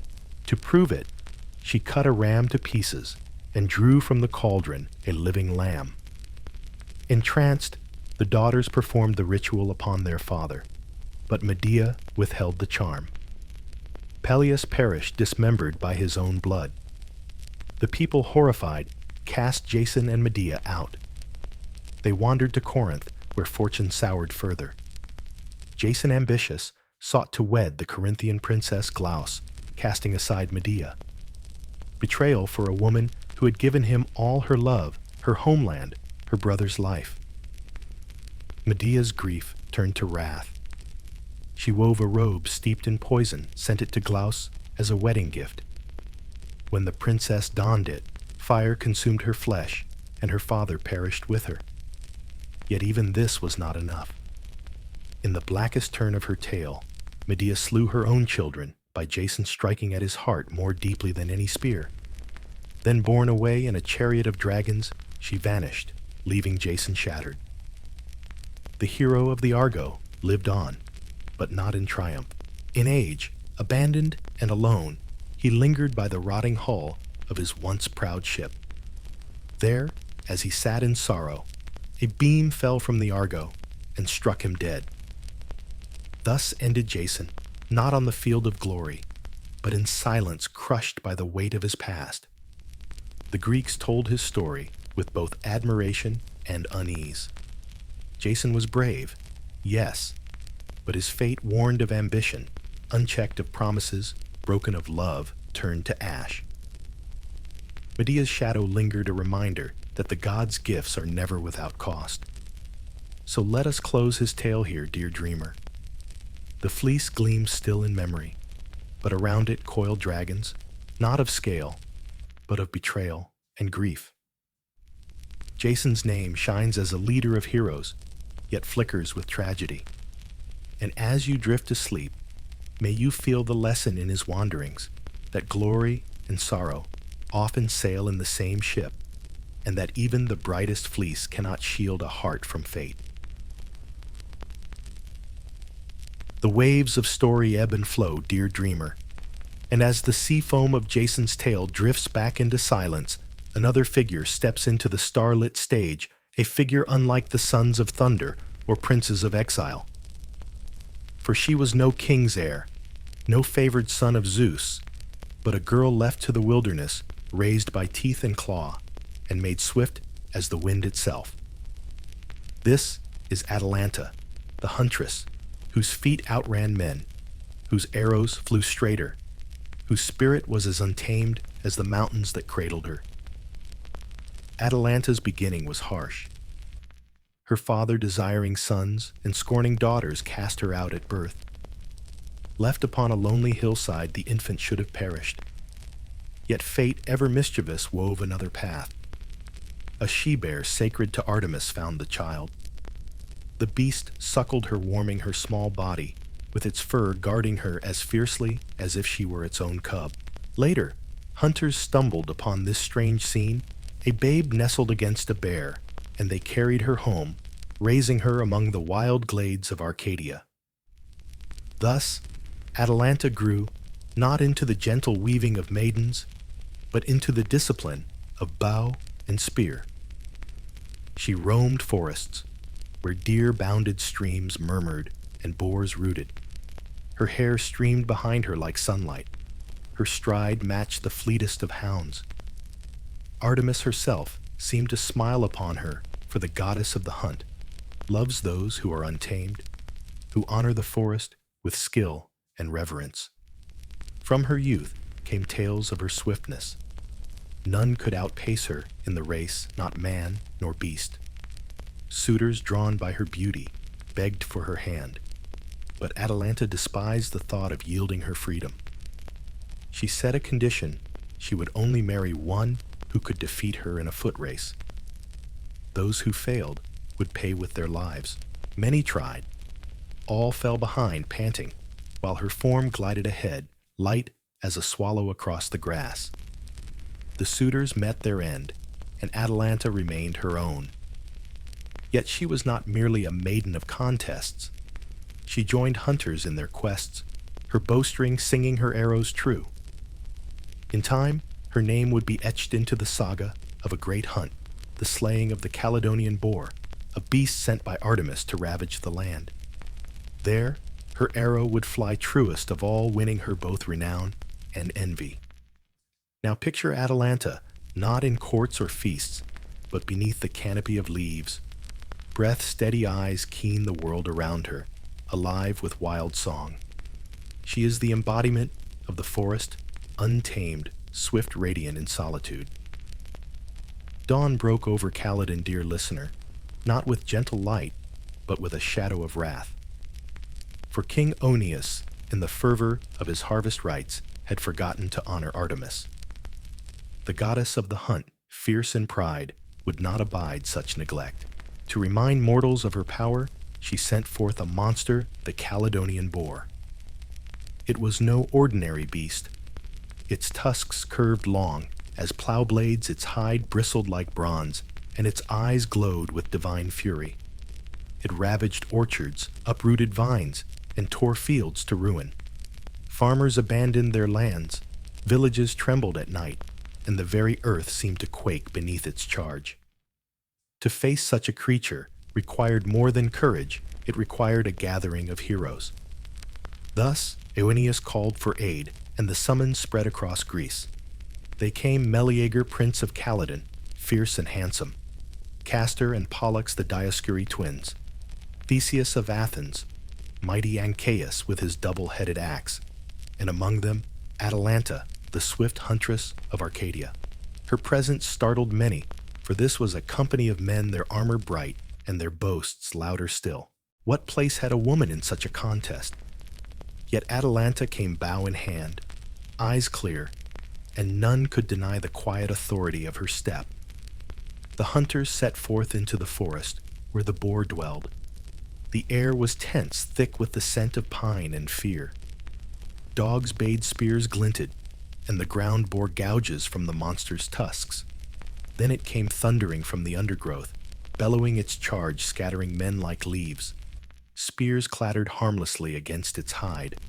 One hero fell gored, another fled wounded. Chaos rippled through the company. Amid the storm, Atalanta stood calm. She drew her bow, breath-steady, fingers sure. Her arrow flew whistling through the air and struck the boar's flank. It did not kill, but it pierced the hide and slowed the beast. The hunters cheered, their courage rekindled. Meleager pressed forward, seizing the opening, and with his spear, he delivered the fatal blow. The boar toppled, shaking the earth as it fell. When the dust settled, Meleager turned to the company and declared, "The first blood was Atalanta's by right. The prize is hers." And so he presented to her the hide of the Caledonian boar. Yet what should have been triumph soon soured. The other men, proud and jealous, bristled. "A woman honored above us," they cried. Some spat at the thought, their voices rising in scorn. But Meleager, steadfast in admiration for Atalanta, defended her. His voice was firm, his eyes unwavering. It was her arrow that turned the tide. Deny her, and you deny the truth. The quarrel grew, tempers blazing. Among the angriest were Meleager's own uncles, who claimed the prize by blood. In fury, Meleager struck them down. Thus, the hunt that should have been a song of victory ended in blood, feud, and sorrow. Here, dear dreamer, the tale deepens, for Meleager himself was bound by prophecy. At his birth, the fates had decreed that his life would last only as long as a certain brand of wood remained unburned. His mother Althea had hidden that brand safely away. But when she learned her son had slain her brothers in defense of Atalanta, her grief turned to wrath. In anguish, she cast the brand upon the fire. As the wood burned, Meleager's strength waned and he perished. Thus, Atalanta's triumph was marred by tragedy, her name forever entwined with the prince's fate. Yet Atalanta herself remained unbroken. She did not seek the quarrel, nor the love that bound Meleager to her. She was simply true to her own path. Still, her fame grew, for in a world of men, she had stood equal, her arrow flying truest. Later tales tell of her life after the hunt. Some say she joined another band of heroes sailing with Jason upon the Argo. Others tell of her races where she outran every suitor until clever Hippomenes, with Aphrodite's aid, cast golden apples to slow her. She paused to gather the shining fruit, and so for the first and only time she lost. Yet even in marriage, her wildness did not soften. When she and Hippomenes desecrated a sacred temple, the gods transformed them into lions destined to pull the goddess's chariot, still swift, still fierce, never fully tamed. Atalanta's story, dear listener, is less about conquest than about defiance. She defied the father who cast her out, the hunters who doubted her, the suitors who sought to bind her. She lived as she chose, bow in hand, feet upon the earth spirit free. The Greeks admired her as much for her independence as for her skill, and in her they saw a mirror of Artemis herself, bright, untamed, and uncompromising. Pause with her now, beneath the cool canopy of Arcadian woods. Hear the rustle of leaves, the quick patter of her step, the hum of a bowstring loosed into silence. She is not a queen upon a throne, nor a warrior in gleaming bronze, but something rarer, a woman who carved her own legend against the grain of expectation. And as you drift toward rest, let her fleet shadow guide you. Think of her as you close your eyes, the huntress running ever ahead, swift as thought, free as wind. For in dreams, as in myth, it is often the wild ones who lead us deepest into the forest and safest into the quiet beyond. From the wild grace of Atalanta, dear listener, let us drift onward to another hero, one whose fate was not carved in forests, but in the skies.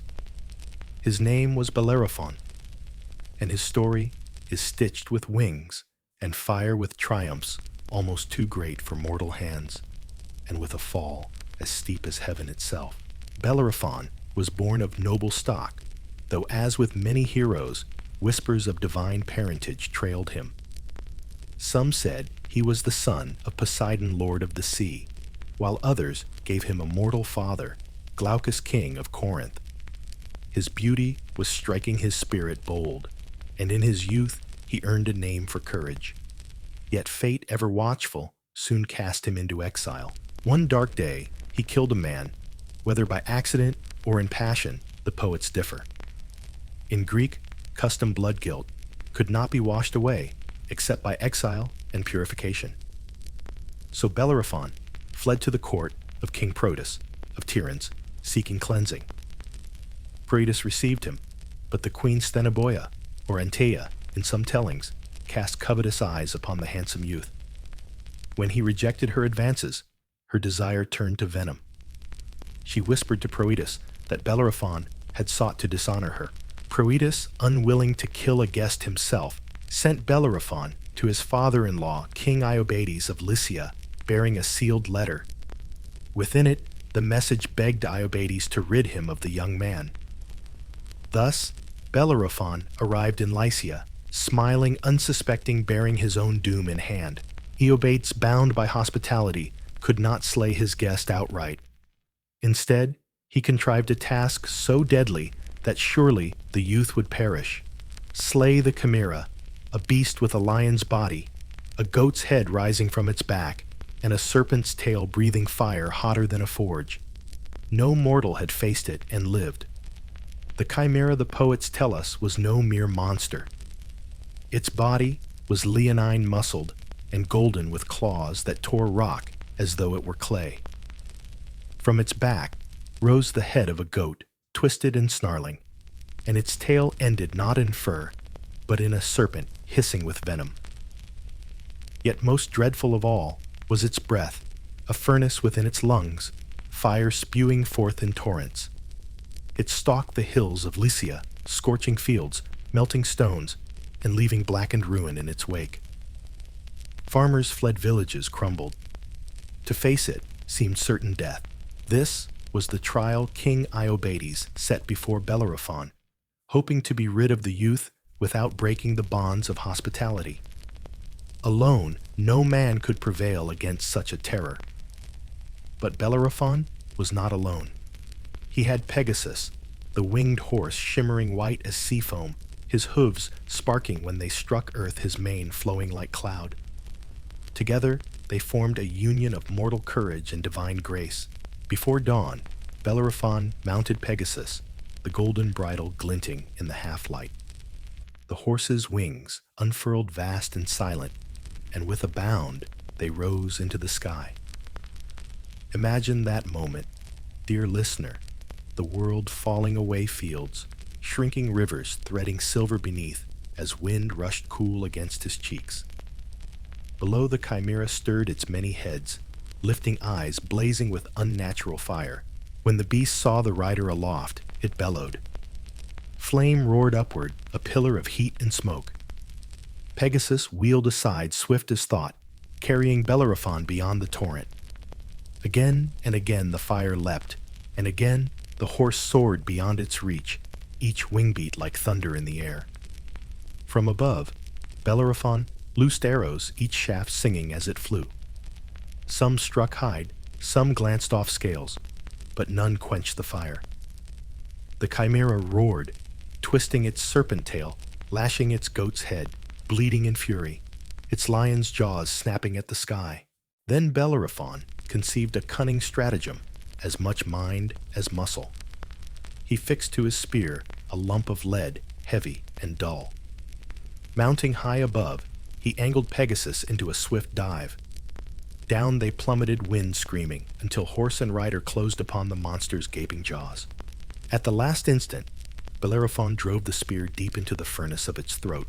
The chimera inhaled to breathe fire, but the heat within melted the lead. Molten metal streamed into its lungs, clogging, burning, suffocating. The beast shrieked, convulsed, and at last collapsed, its fire quenched forever. The earth trembled as it fell, smoke rising from its carcass. Lycia was free, the field safe once more. Word of Bellerophon's triumph spread like wildfire. No longer was he an exile wandering in shame. Now, he was savior hero, almost divine. Iobates, astonished, set further trials the Solymi fierce mountain warriors, the Amazons women of steel and bow, but Pegasus bore Bellerophon through each victory after victory. Soon, Iobates laid aside his fear and welcomed him as son-in-law, giving his daughter's hand in marriage. Bellerophon's name was sung in halls and temples, painted upon vases, whispered with awe. But here, dear dreamer, is where triumph began to sour. For glory, like strong wine, intoxicates. Bellerophon, once humble, began to believe himself above mortal measure. Each victory fed his pride until it swelled vast as the sky itself. He gazed upon Olympus, home of the gods, and thought, why should I not dwell there as well? Have I not earned it? With Pegasus beneath me, am I not fit to join their ranks? So he attempted the unthinkable.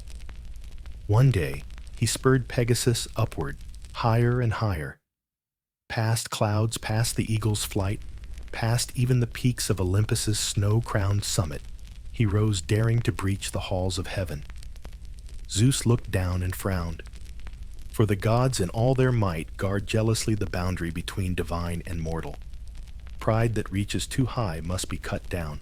Zeus sent a gadfly, small and sharp. It stung Pegasus's flank, and the winged horse reared in pain. Bellerophon, unprepared, slipped from the saddle. Down, down, he tumbled from blue heaven to hard earth. Some say he survived crippled and blinded, doomed to wander the fields in misery, gnawing his heart in solitude. Others say he perished outright, crushed upon the rocks. Pegasus freed, soared to Olympus, serving Zeus thereafter as bearer of thunderbolts. Thus ended Bellerophon, not in glory, but in a fall born of hubris. To the Greeks, his tale was both marvel and warning, that courage and cunning may conquer monsters, but pride unchecked will always summon ruin. Yet still, there lingers the image of his ascent. Pegasus's wings stretched wide, the chimera silenced the hero poised between earth and sky. For in that fleeting balance before pride toppled him, Bellerophon embodied humanity's eternal longing to rise beyond limits, to touch the divine, if only for a breath. So let us leave him now, not in his fall, but in that shining moment of victory. Horse and rider soaring flames quenched the air, filled with the sound of triumph. As you close your eyes, imagine the beat of wings above you, steady and sure, carrying you upward into dreams. Orpheus, from fire and flight. Dear listener, we drift now into softer shadows, where the strength of arm is no shield, and the sharpest blade cannot prevail. This is the story of Orpheus, a hero, not by spear or muscle, but by music so tender it could stir stone-calm storms and melt the hardest heart. Orpheus was the son of the muse Calliope, patroness of epic song, and of Oeagrus, a Thracian king. Some said his father was Apollo himself, god of the lyre, whose blood carried melody like a river carries water. From birth, Orpheus's gift was clear. When he plucked his lyre, even the trees leaned closer. Rivers slowed their rush, and wild beasts lay down to listen. His voice was honey and starlight, sorrow and joy woven into sound. Unlike other heroes, Orpheus did not seek conquest. Yet even so, his path intertwined with theirs. He sailed with Jason upon the Argo, his music a greater weapon than any sword. When the ship approached the sirens, whose voices lured sailors to doom, it was Orpheus who saved them. He strummed his lyre, raising a song so bright and strong that it drowned the deadly sweetness of the sirens' call. The crew rowed past their minds unclouded, while the sirens wailed in despair. Thus, the Argo survived, not by force, but by melody. But Orpheus's greatest story is not of voyages. It is of love. He met Eurydice, a maiden of such grace that the poets sigh even now at her name. Their love was sudden, fierce, and true, a bond not only of hearts, but of souls. They married, and for a brief time their joy seemed invincible. Yet fate, ever cruel, had other designs. On their wedding day, Eurydice wandered through a meadow, laughter bright in the air. A serpent struck from the grass, its venom swift. She felt her life ebbing before the garlands on her hair had faded. Orpheus, stricken, poured his grief into song. His laments shook the heavens, and even the gods listened with pity. But grief was not enough. Orpheus resolved to do what no mortal had dared, descend into the underworld, seeking to bring back his beloved. With lyre in hand, he traveled to the gates of Hades, where shadows wailed and the Styx flowed black. His song guided him past terrors. Cerberus, the three-headed hound, whined like a pup and let him pass. The tormented shades ceased their cries, soothed by his music. At last, he stood before Hades and Persephone, rulers of the dead. He played, and the underworld itself stilled. Sisyphus rested upon his stone. Tantalus forgot his thirst. Even the Erinyes wept. His song spoke of love, cut short of sunlight, lost of a heart torn open. The gods of the dead, moved beyond denial, agreed to release Eurydice, but with one condition: Orpheus must lead her back to the upper world without looking behind, until both stood in the light. Hope surged in him. Eurydice's shade followed her footsteps faint. They climbed through shadow, through tunnels where roots hung, and the air grew lighter. Orpheus's heart pounded. He longed to see her, to be certain she was there. The silence behind him was unbearable. At the very threshold where daylight shimmered, he turned. And in that instant, Eurydice was pulled back. Her hand reached for him. Her lips shaped his name, but darkness swallowed her. A second time, he had lost her. Orpheus cried out until his voice cracked. He fell to his knees at the threshold of Hades, clawing at the stones, but the gods of the dead were immovable. He had been given a chance, and he had failed. The gates closed, the Furies turned their faces away, and Orpheus was left alone in a silence more terrible than any roar. So he returned to the living, but he was changed. He walked through forests, across mountains, through villages, always with his lyre at his side. Yet the songs he played now were no longer of joy or triumph. They were laments, soft aching, woven with sorrow, so pure that even the gods were said to pause in pity. Shepherds abandoned their flocks to listen. Rivers bent their courses to follow his sound. Wild beasts gathered not to hunt, but to rest at his feet, lulled into peace. Still, He sought no comfort in others. Women admired him, drawn to his beauty and the sweetness of his music, but he turned from them. In his heart, Eurydice lived still, and he would not betray her memory. Some poets say he swore never again to love a woman, devoting himself instead to song and solitude. To the Greeks, this was both devotion and defiance, a loyalty so absolute it disturbed the natural order. And so fate, which does not forgive excess, sent a darker end. Orpheus came at last to Thrace, land of wild revelry and the worshippers of Dionysus the Maenads. These women, frenzied in their rites, crowned with ivy, roamed the hills in ecstasy. When Orpheus refused their company, scorning their passion, they grew enraged. In their madness, they fell upon him, tearing his body apart with their hands. His lyre clattered to the ground, his voice silenced. Yet even in death, Orpheus's song endured. His severed head, still murmuring Eurydice's name, drifted upon the river Hebrus carried out to sea. The lyre floated beside it, strings whispering in the wind. The Muses, his mother's sisters, gathered what remained, burying him with honor. Zeus himself, moved by the beauty of his music, set the lyre among the stars, where it glitters even now as Lyra.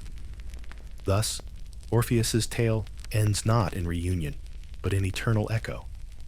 He did not bring Eurydice back. He did not conquer death. Yet his devotion became legend, and his music was said to have shaped even the art of the gods. To the Greeks, Orpheus symbolized the power of art itself, the only thing that can cross the gulf between life and death, even if only for a moment. Dear dreamer, there is a hush to his story, a reminder that not all quests end in triumph, not all love stories in union. Sometimes the beauty lies in the attempt in the song sung against silence, in the courage to descend into shadow for the sake of love. Orpheus failed, yes, but he also gave us the gift of his song, and in that, he triumphed in a different way. So tonight, as you close your eyes, imagine his lyre shimmering overhead, its strings plucked by starlight, its melody faint but eternal. It is the sound of longing softened into peace, of grief turned into beauty, of love that, though lost, never dies. May it carry you gently into dreams, where Eurydice still walks in meadows, and Orpheus still plays, and the two are together at last in music, if not in flesh. From fire and flight, dear listener, we drift now into softer shadows, where the strength of arm is no shield, and the sharpest blade cannot prevail. This is the story of Orpheus, a hero not by spear or muscle, but by music so tender it could stir stone-calm storms and melt the hardest heart. Orpheus was the son of the muse Calliope, patroness of epic song, and of Oeagrus, a Thracian king. Some said his father was Apollo himself, god of the lyre, whose blood carried melody like a river carries water.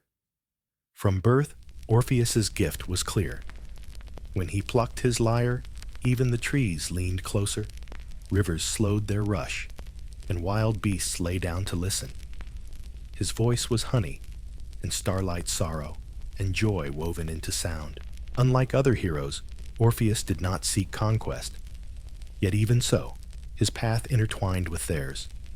He sailed with Jason upon the Argo, his music a greater weapon than any sword. When the ship approached, the Phae sirens, whose voices lured sailors to doom, it was Orpheus who saved them. He strummed his lyre, raising a song so bright and strong that it drowned the deadly sweetness of the sirens' call. The crew rowed past their minds unclouded while the sirens wailed in despair. Thus, the Argo survived, not by force, but by melody. But Orpheus's greatest story is not of voyages, it is of love. He met Eurydice, a maiden of such grace that the poets sigh even now at her name. Their love was sudden, fierce, and true, a bond not only of hearts, but of souls. They married and for a brief time their joy seemed invincible. Yet fate, ever cruel, had other designs. On their wedding day, Eurydice wandered through a meadow, laughter bright in the air. A serpent struck from the grass, its venom swift. She fell her life, ebbing before the garlands on her hair had faded. Orpheus, stricken, poured his grief into song. His laments shook the heavens, and even the gods listened with pity. But grief was not enough. Orpheus resolved to do what no mortal had dared: descend into the underworld, seeking to bring back his beloved. With lyre in hand, he traveled to the gates of Hades, where shadows wailed and the Styx flowed black. His song guided him past terrors. Cerberus, the three-headed hound, whined like a pup and let him pass. The tormented shades ceased their cries, soothed by his music. At last, he stood before Hades and Apras, Persephone, rulers of the dead. He played, and the underworld itself stilled. Sisyphus rested upon his stone Tantalus, forgot his thirst. Even the Erinyes wept. His song spoke of love, cut short of sunlight, lost of a heart torn open. The gods of the dead, moved beyond denial, agreed to release Eurydice, but with one condition: Orpheus must lead her back to the upper world without looking behind until both stood in the light. Hope surged in him. Eurydice's shade followed her footsteps faint. They climbed through shadow, through tunnels where roots hung, and the air grew lighter. Orpheus's heart pounded. He longed to see her, to be certain she was there. The silence behind him was unbearable. At the very threshold where daylight shimmered, he turned, and in that instant, Eurydice was pulled back. Her hand reached for him. Her lips shaped his name, but darkness swallowed her. Orpheus cried out, but the bargain was broken. A second time, he had lost her. He tried to return, but the gates were closed to him forever. The living cannot dwell twice among the dead. He roamed the earth singing laments so sorrowful that stones wept and rivers changed course. Women sought his love, but he turned from them faithful to Eurydice's memory. At last, in some tales, he was torn apart by Maenads, frenzied followers of Dionysus, who could not bear his rejection. His head still singing drifted down the river Hebrus, the lyre floating beside it, until both reached the sea. The Muses gathered his remains, and Zeus set his lyre among the stars, where it shines still as the constellation Lyra. The song of Orpheus lingers, dear listener, soft as moonlight on a quiet river. Yet to tell his story fully, we must return to the moment of greatest ache, the second loss of Eurydice, and the sorrow that followed him like a shadow. For Orpheus's life, after that fateful glance, is not one of joy, but of wandering lament, and a love so unyielding that it could not be replaced. When Eurydice slipped back into the underworld, Orpheus cried out until his voice cracked. He fell to his knees at the threshold of Hades, clawing at the stones, but the gods of the dead were immovable. He had been given a chance, and he had failed. The gates closed, the Furies turned their faces away, and Orpheus was left alone, in a silence more terrible than any roar. So he returned to the living, but he was changed. He walked through forests, across mountains, through villages, always with his lyre at his side. Yet the songs he played now were no longer of joy or triumph. They were laments, soft aching, woven with sorrow so pure that even the gods were said to pause in pity. Shepherds abandoned their flocks to listen. Rivers bent their courses to follow his sound. Wild beasts gathered not to hunt, but to rest at his feet, lulled into peace. Still, he sought no comfort in others. Women admired him, drawn to his beauty and the sweetness of his music, but he turned from them. In his heart, Eurydice lived still, and he would not betray her memory. Some poets say he swore never again to love a woman, devoting himself instead to song and solitude. To the Greeks, this was both devotion and defiance, a loyalty so absolute it disturbed the natural order. And so fate, which does not forgive excess, sent a darker end. Orpheus came at last to Thrace land of wild revelry, and the worshippers of dull Dionysus, the Maenads. These women, frenzied in their rites, crowned with ivy, roamed the hills in ecstasy. When Orpheus refused their company, scorning their passion, they grew enraged. In their madness, they fell upon him, tearing his body apart with their hands. His lyre clattered to the ground, his voice silenced, yet even in death, Orpheus's song endured. His severed head, still murmuring Eurydice's name, drifted upon the river Hebrus carried out to sea. The lyre floated beside its strings, whispering in the wind. The Muses, his mother's sisters, gathered what remained, burying him with honor. Zeus himself, moved by the beauty of his music, set the lyre among the stars, where it glitters even now as Lyra. Thus, Orpheus's tale ends not in reunion, but in eternal echo. He did not bring Eurydice back. He did not conquer death. Yet his devotion became legend, and his music was said to have shaped even the art of the gods. To the Greeks, Orpheus symbolized the power of art itself, the only thing that can cross the gulf between life and death, even if only for a moment.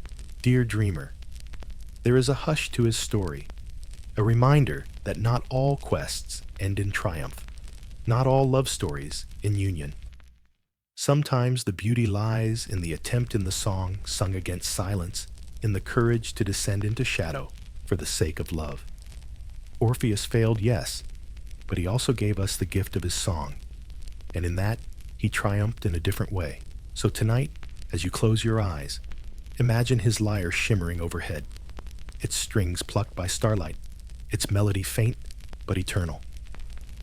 It is the sound of longing softened into peace, of grief turned into beauty, of love that, though lost, never dies.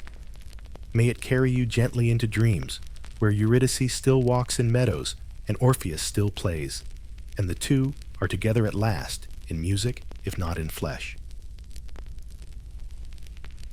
The hush of Orpheus's song fades, dear listener, and into its silence steps another tale, darker, heavier, steeped in the smoke of vengeance and the cries of blood. It is the story of Orestes, son of Agamemnon, heir not only to a throne, but to a curse that clung to his house like shadow. For if Orpheus teaches us that love may lead a man into death, Orestes shows us how duty may drag a man into madness. It began with a feast. Long before Orestes was born, Atreus, king of Mycenae, sought vengeance on his brother Thyestes for betrayal.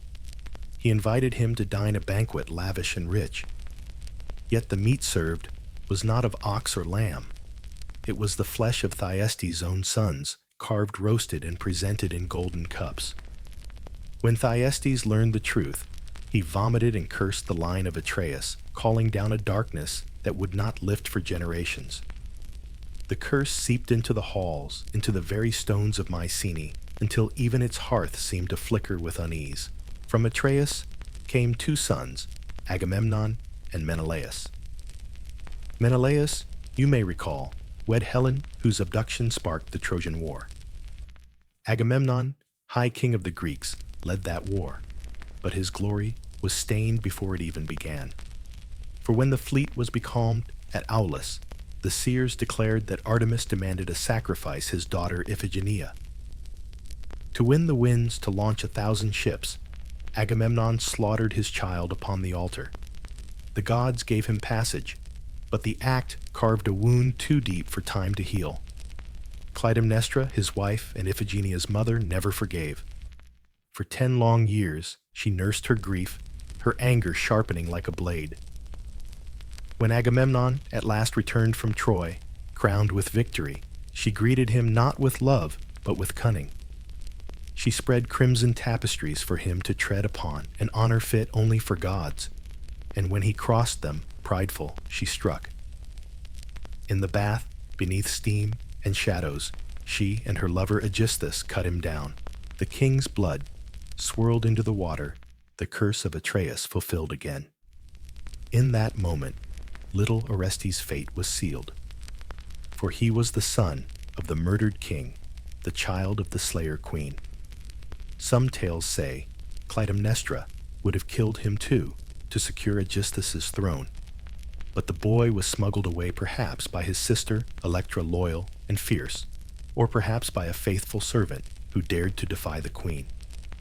However it happened, the child was spared, carried far from Mycenae's shadowed halls. Imagine him there, gentle dreamer, a boy in exile growing beneath another's roof, listening as whispers reached him of his father's murder, his mother's treachery, his sister's silent suffering. He played no games of carefree youth. His lullabies were tales of vengeance, his lessons the weight of legacy. He was a seed of sorrow planted in foreign soil, destined one day to return. The Greeks believed that the soul carried memory like a scar, even in childhood. Orestes, though too young to understand, carried within him the tension of his house. He was the grandson of Atreus, the son of Agamemnon, the child of Clytemnestra, and through his veins ran both the blood of victim and of murderer. Could such a lineage ever escape its curse? And yet, dear listener, in his youth there was still light. He learned to ride to hunt, to listen to the wisdom of elders. He dreamed perhaps of a time when he might return home in triumph, restoring honor to his house.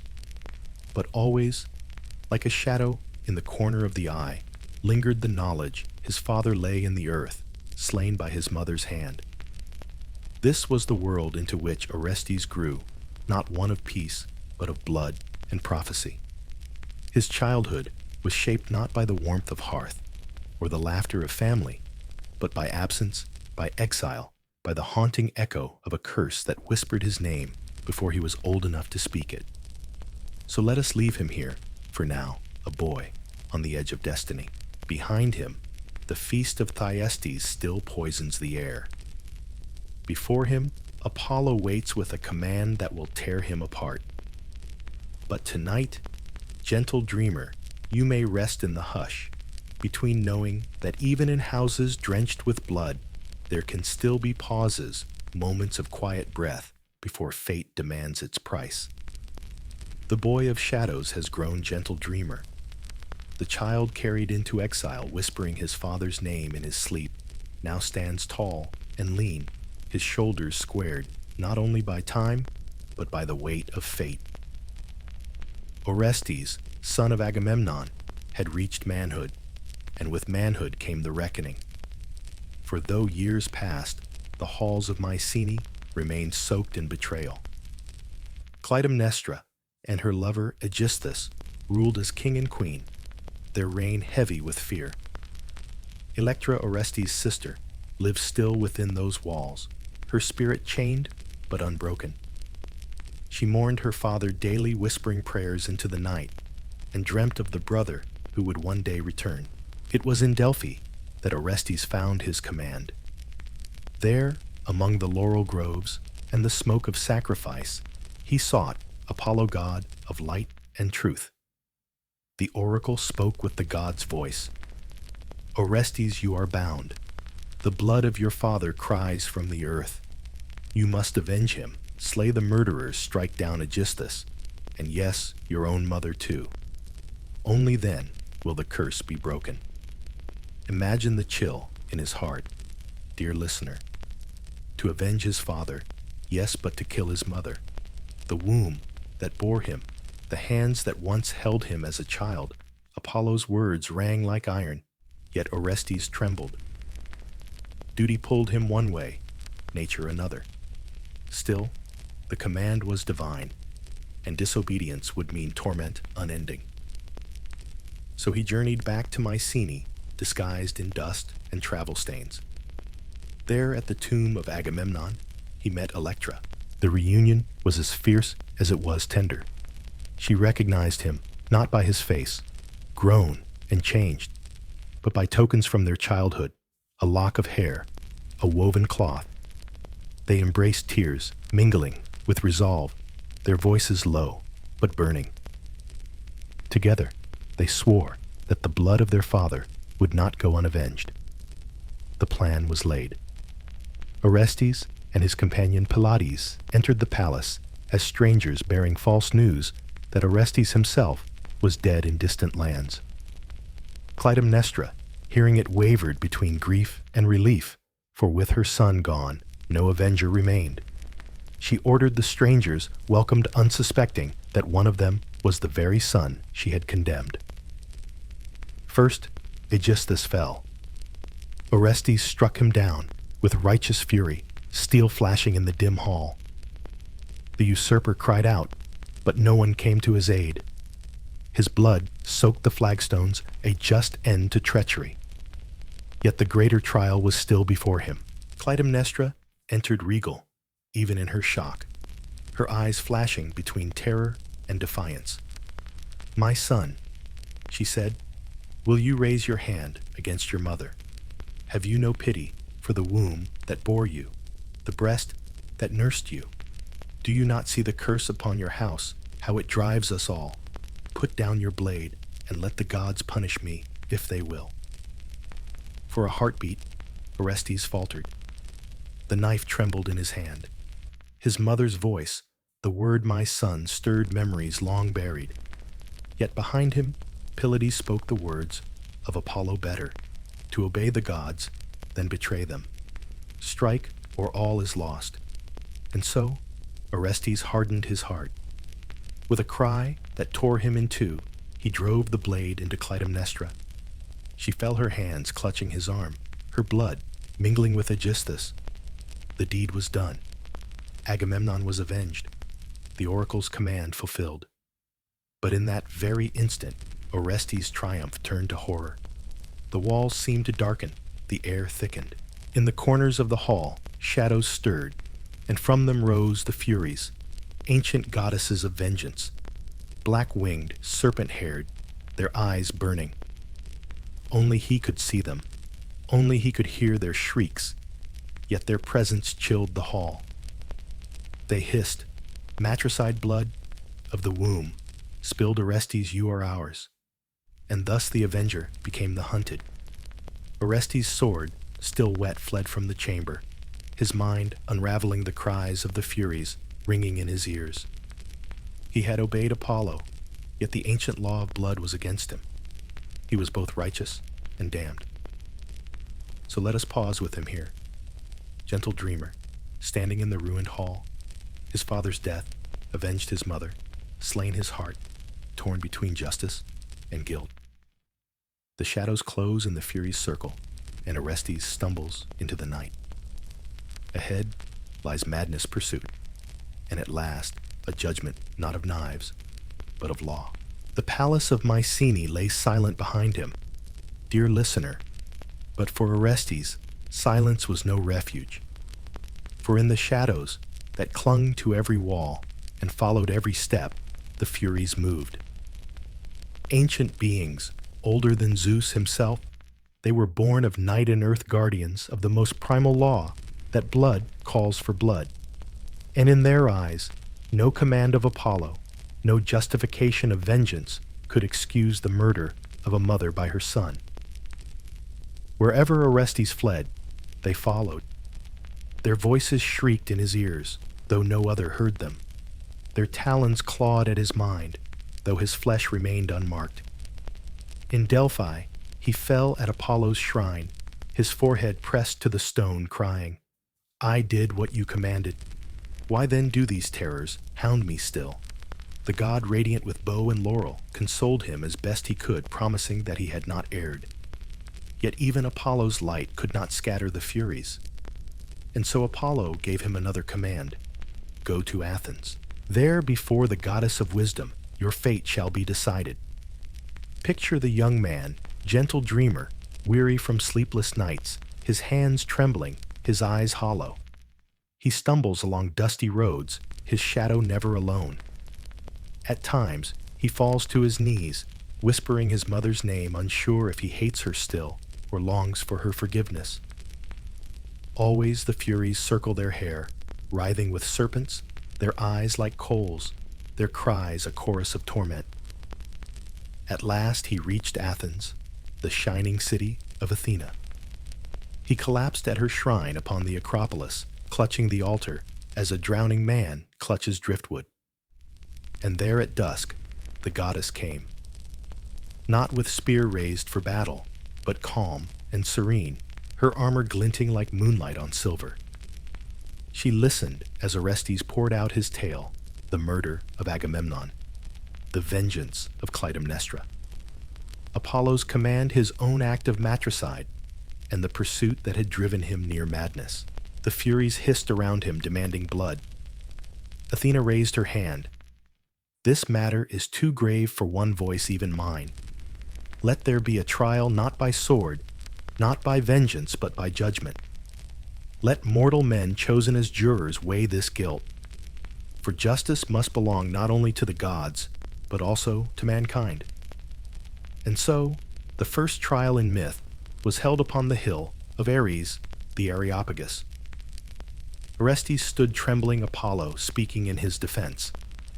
The Furies accused with voices like thunder.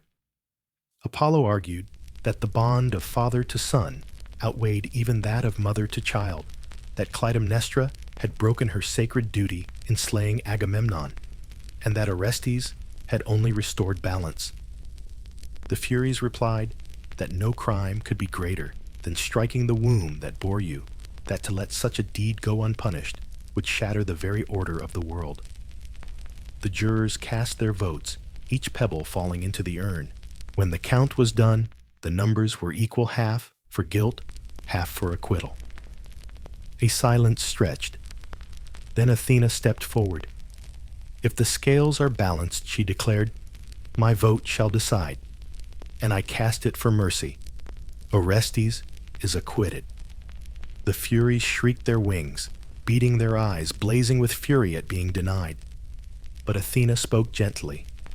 You are honored still, no longer as tormentors, but as protectors.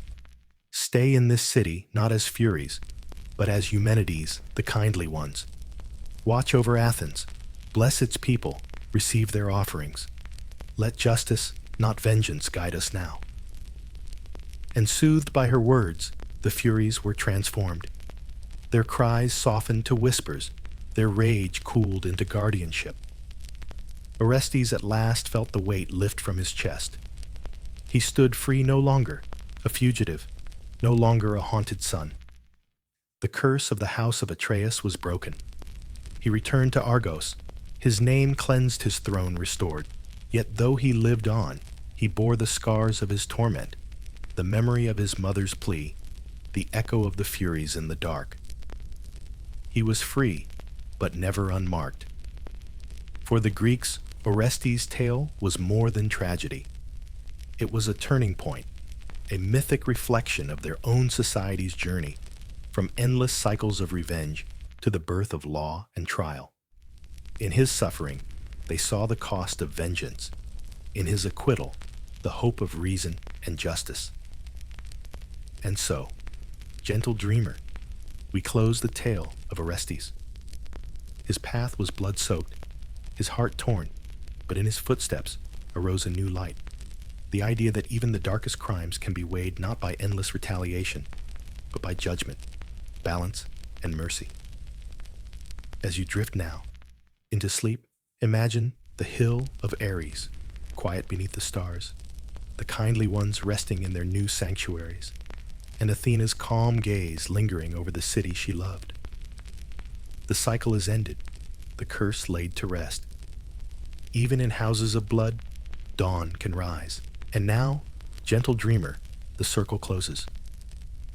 We have walked together through halls of bronze and across seas of wine-dark hue. We have stood at altars where gods demanded sacrifice, and in forests where wild huntresses strung their bows. We have seen heroes lifted skyward on the wings of Pegasus, and heard the tender pluck of Orpheus's lyre as it echoed into the underworld. Each tale, bright or shadowed, has been a thread in the great tapestry of Greek myth. And at its heart, what do we find but echoes of human longing?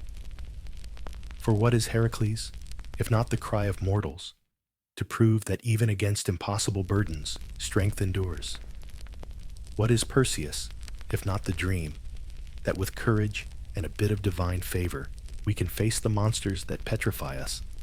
Theseus embodies our yearning to master the labyrinths within ourselves, where darkness and beasts prowl unseen. Achilles shows us the glitter and grief of glory, how brief and burning it can be, how even the mightiest fall. Odysseus whispers of the homesickness in every soul, the pull of hearth and kin, stronger than any storm. Jason and his Argonauts sail still their ship, forever chasing horizons. They remind us that ambition may win prizes, but at the cost of heartbreak. Atalanta's fleet steps echo the desire to live free of chains to define one's own path. Bellerophon's fall from the sky warns of the danger in reaching too far, yet also reminds us of that eternal spark that urges mortals to rise. Orpheus sings our deepest truth, that love once lost still shapes us, and that beauty may bloom even from sorrow. And Orestes, trembling before the Furies, reveals that humanity's greatest triumph may not be in battle, but in forging justice where once there was only vengeance.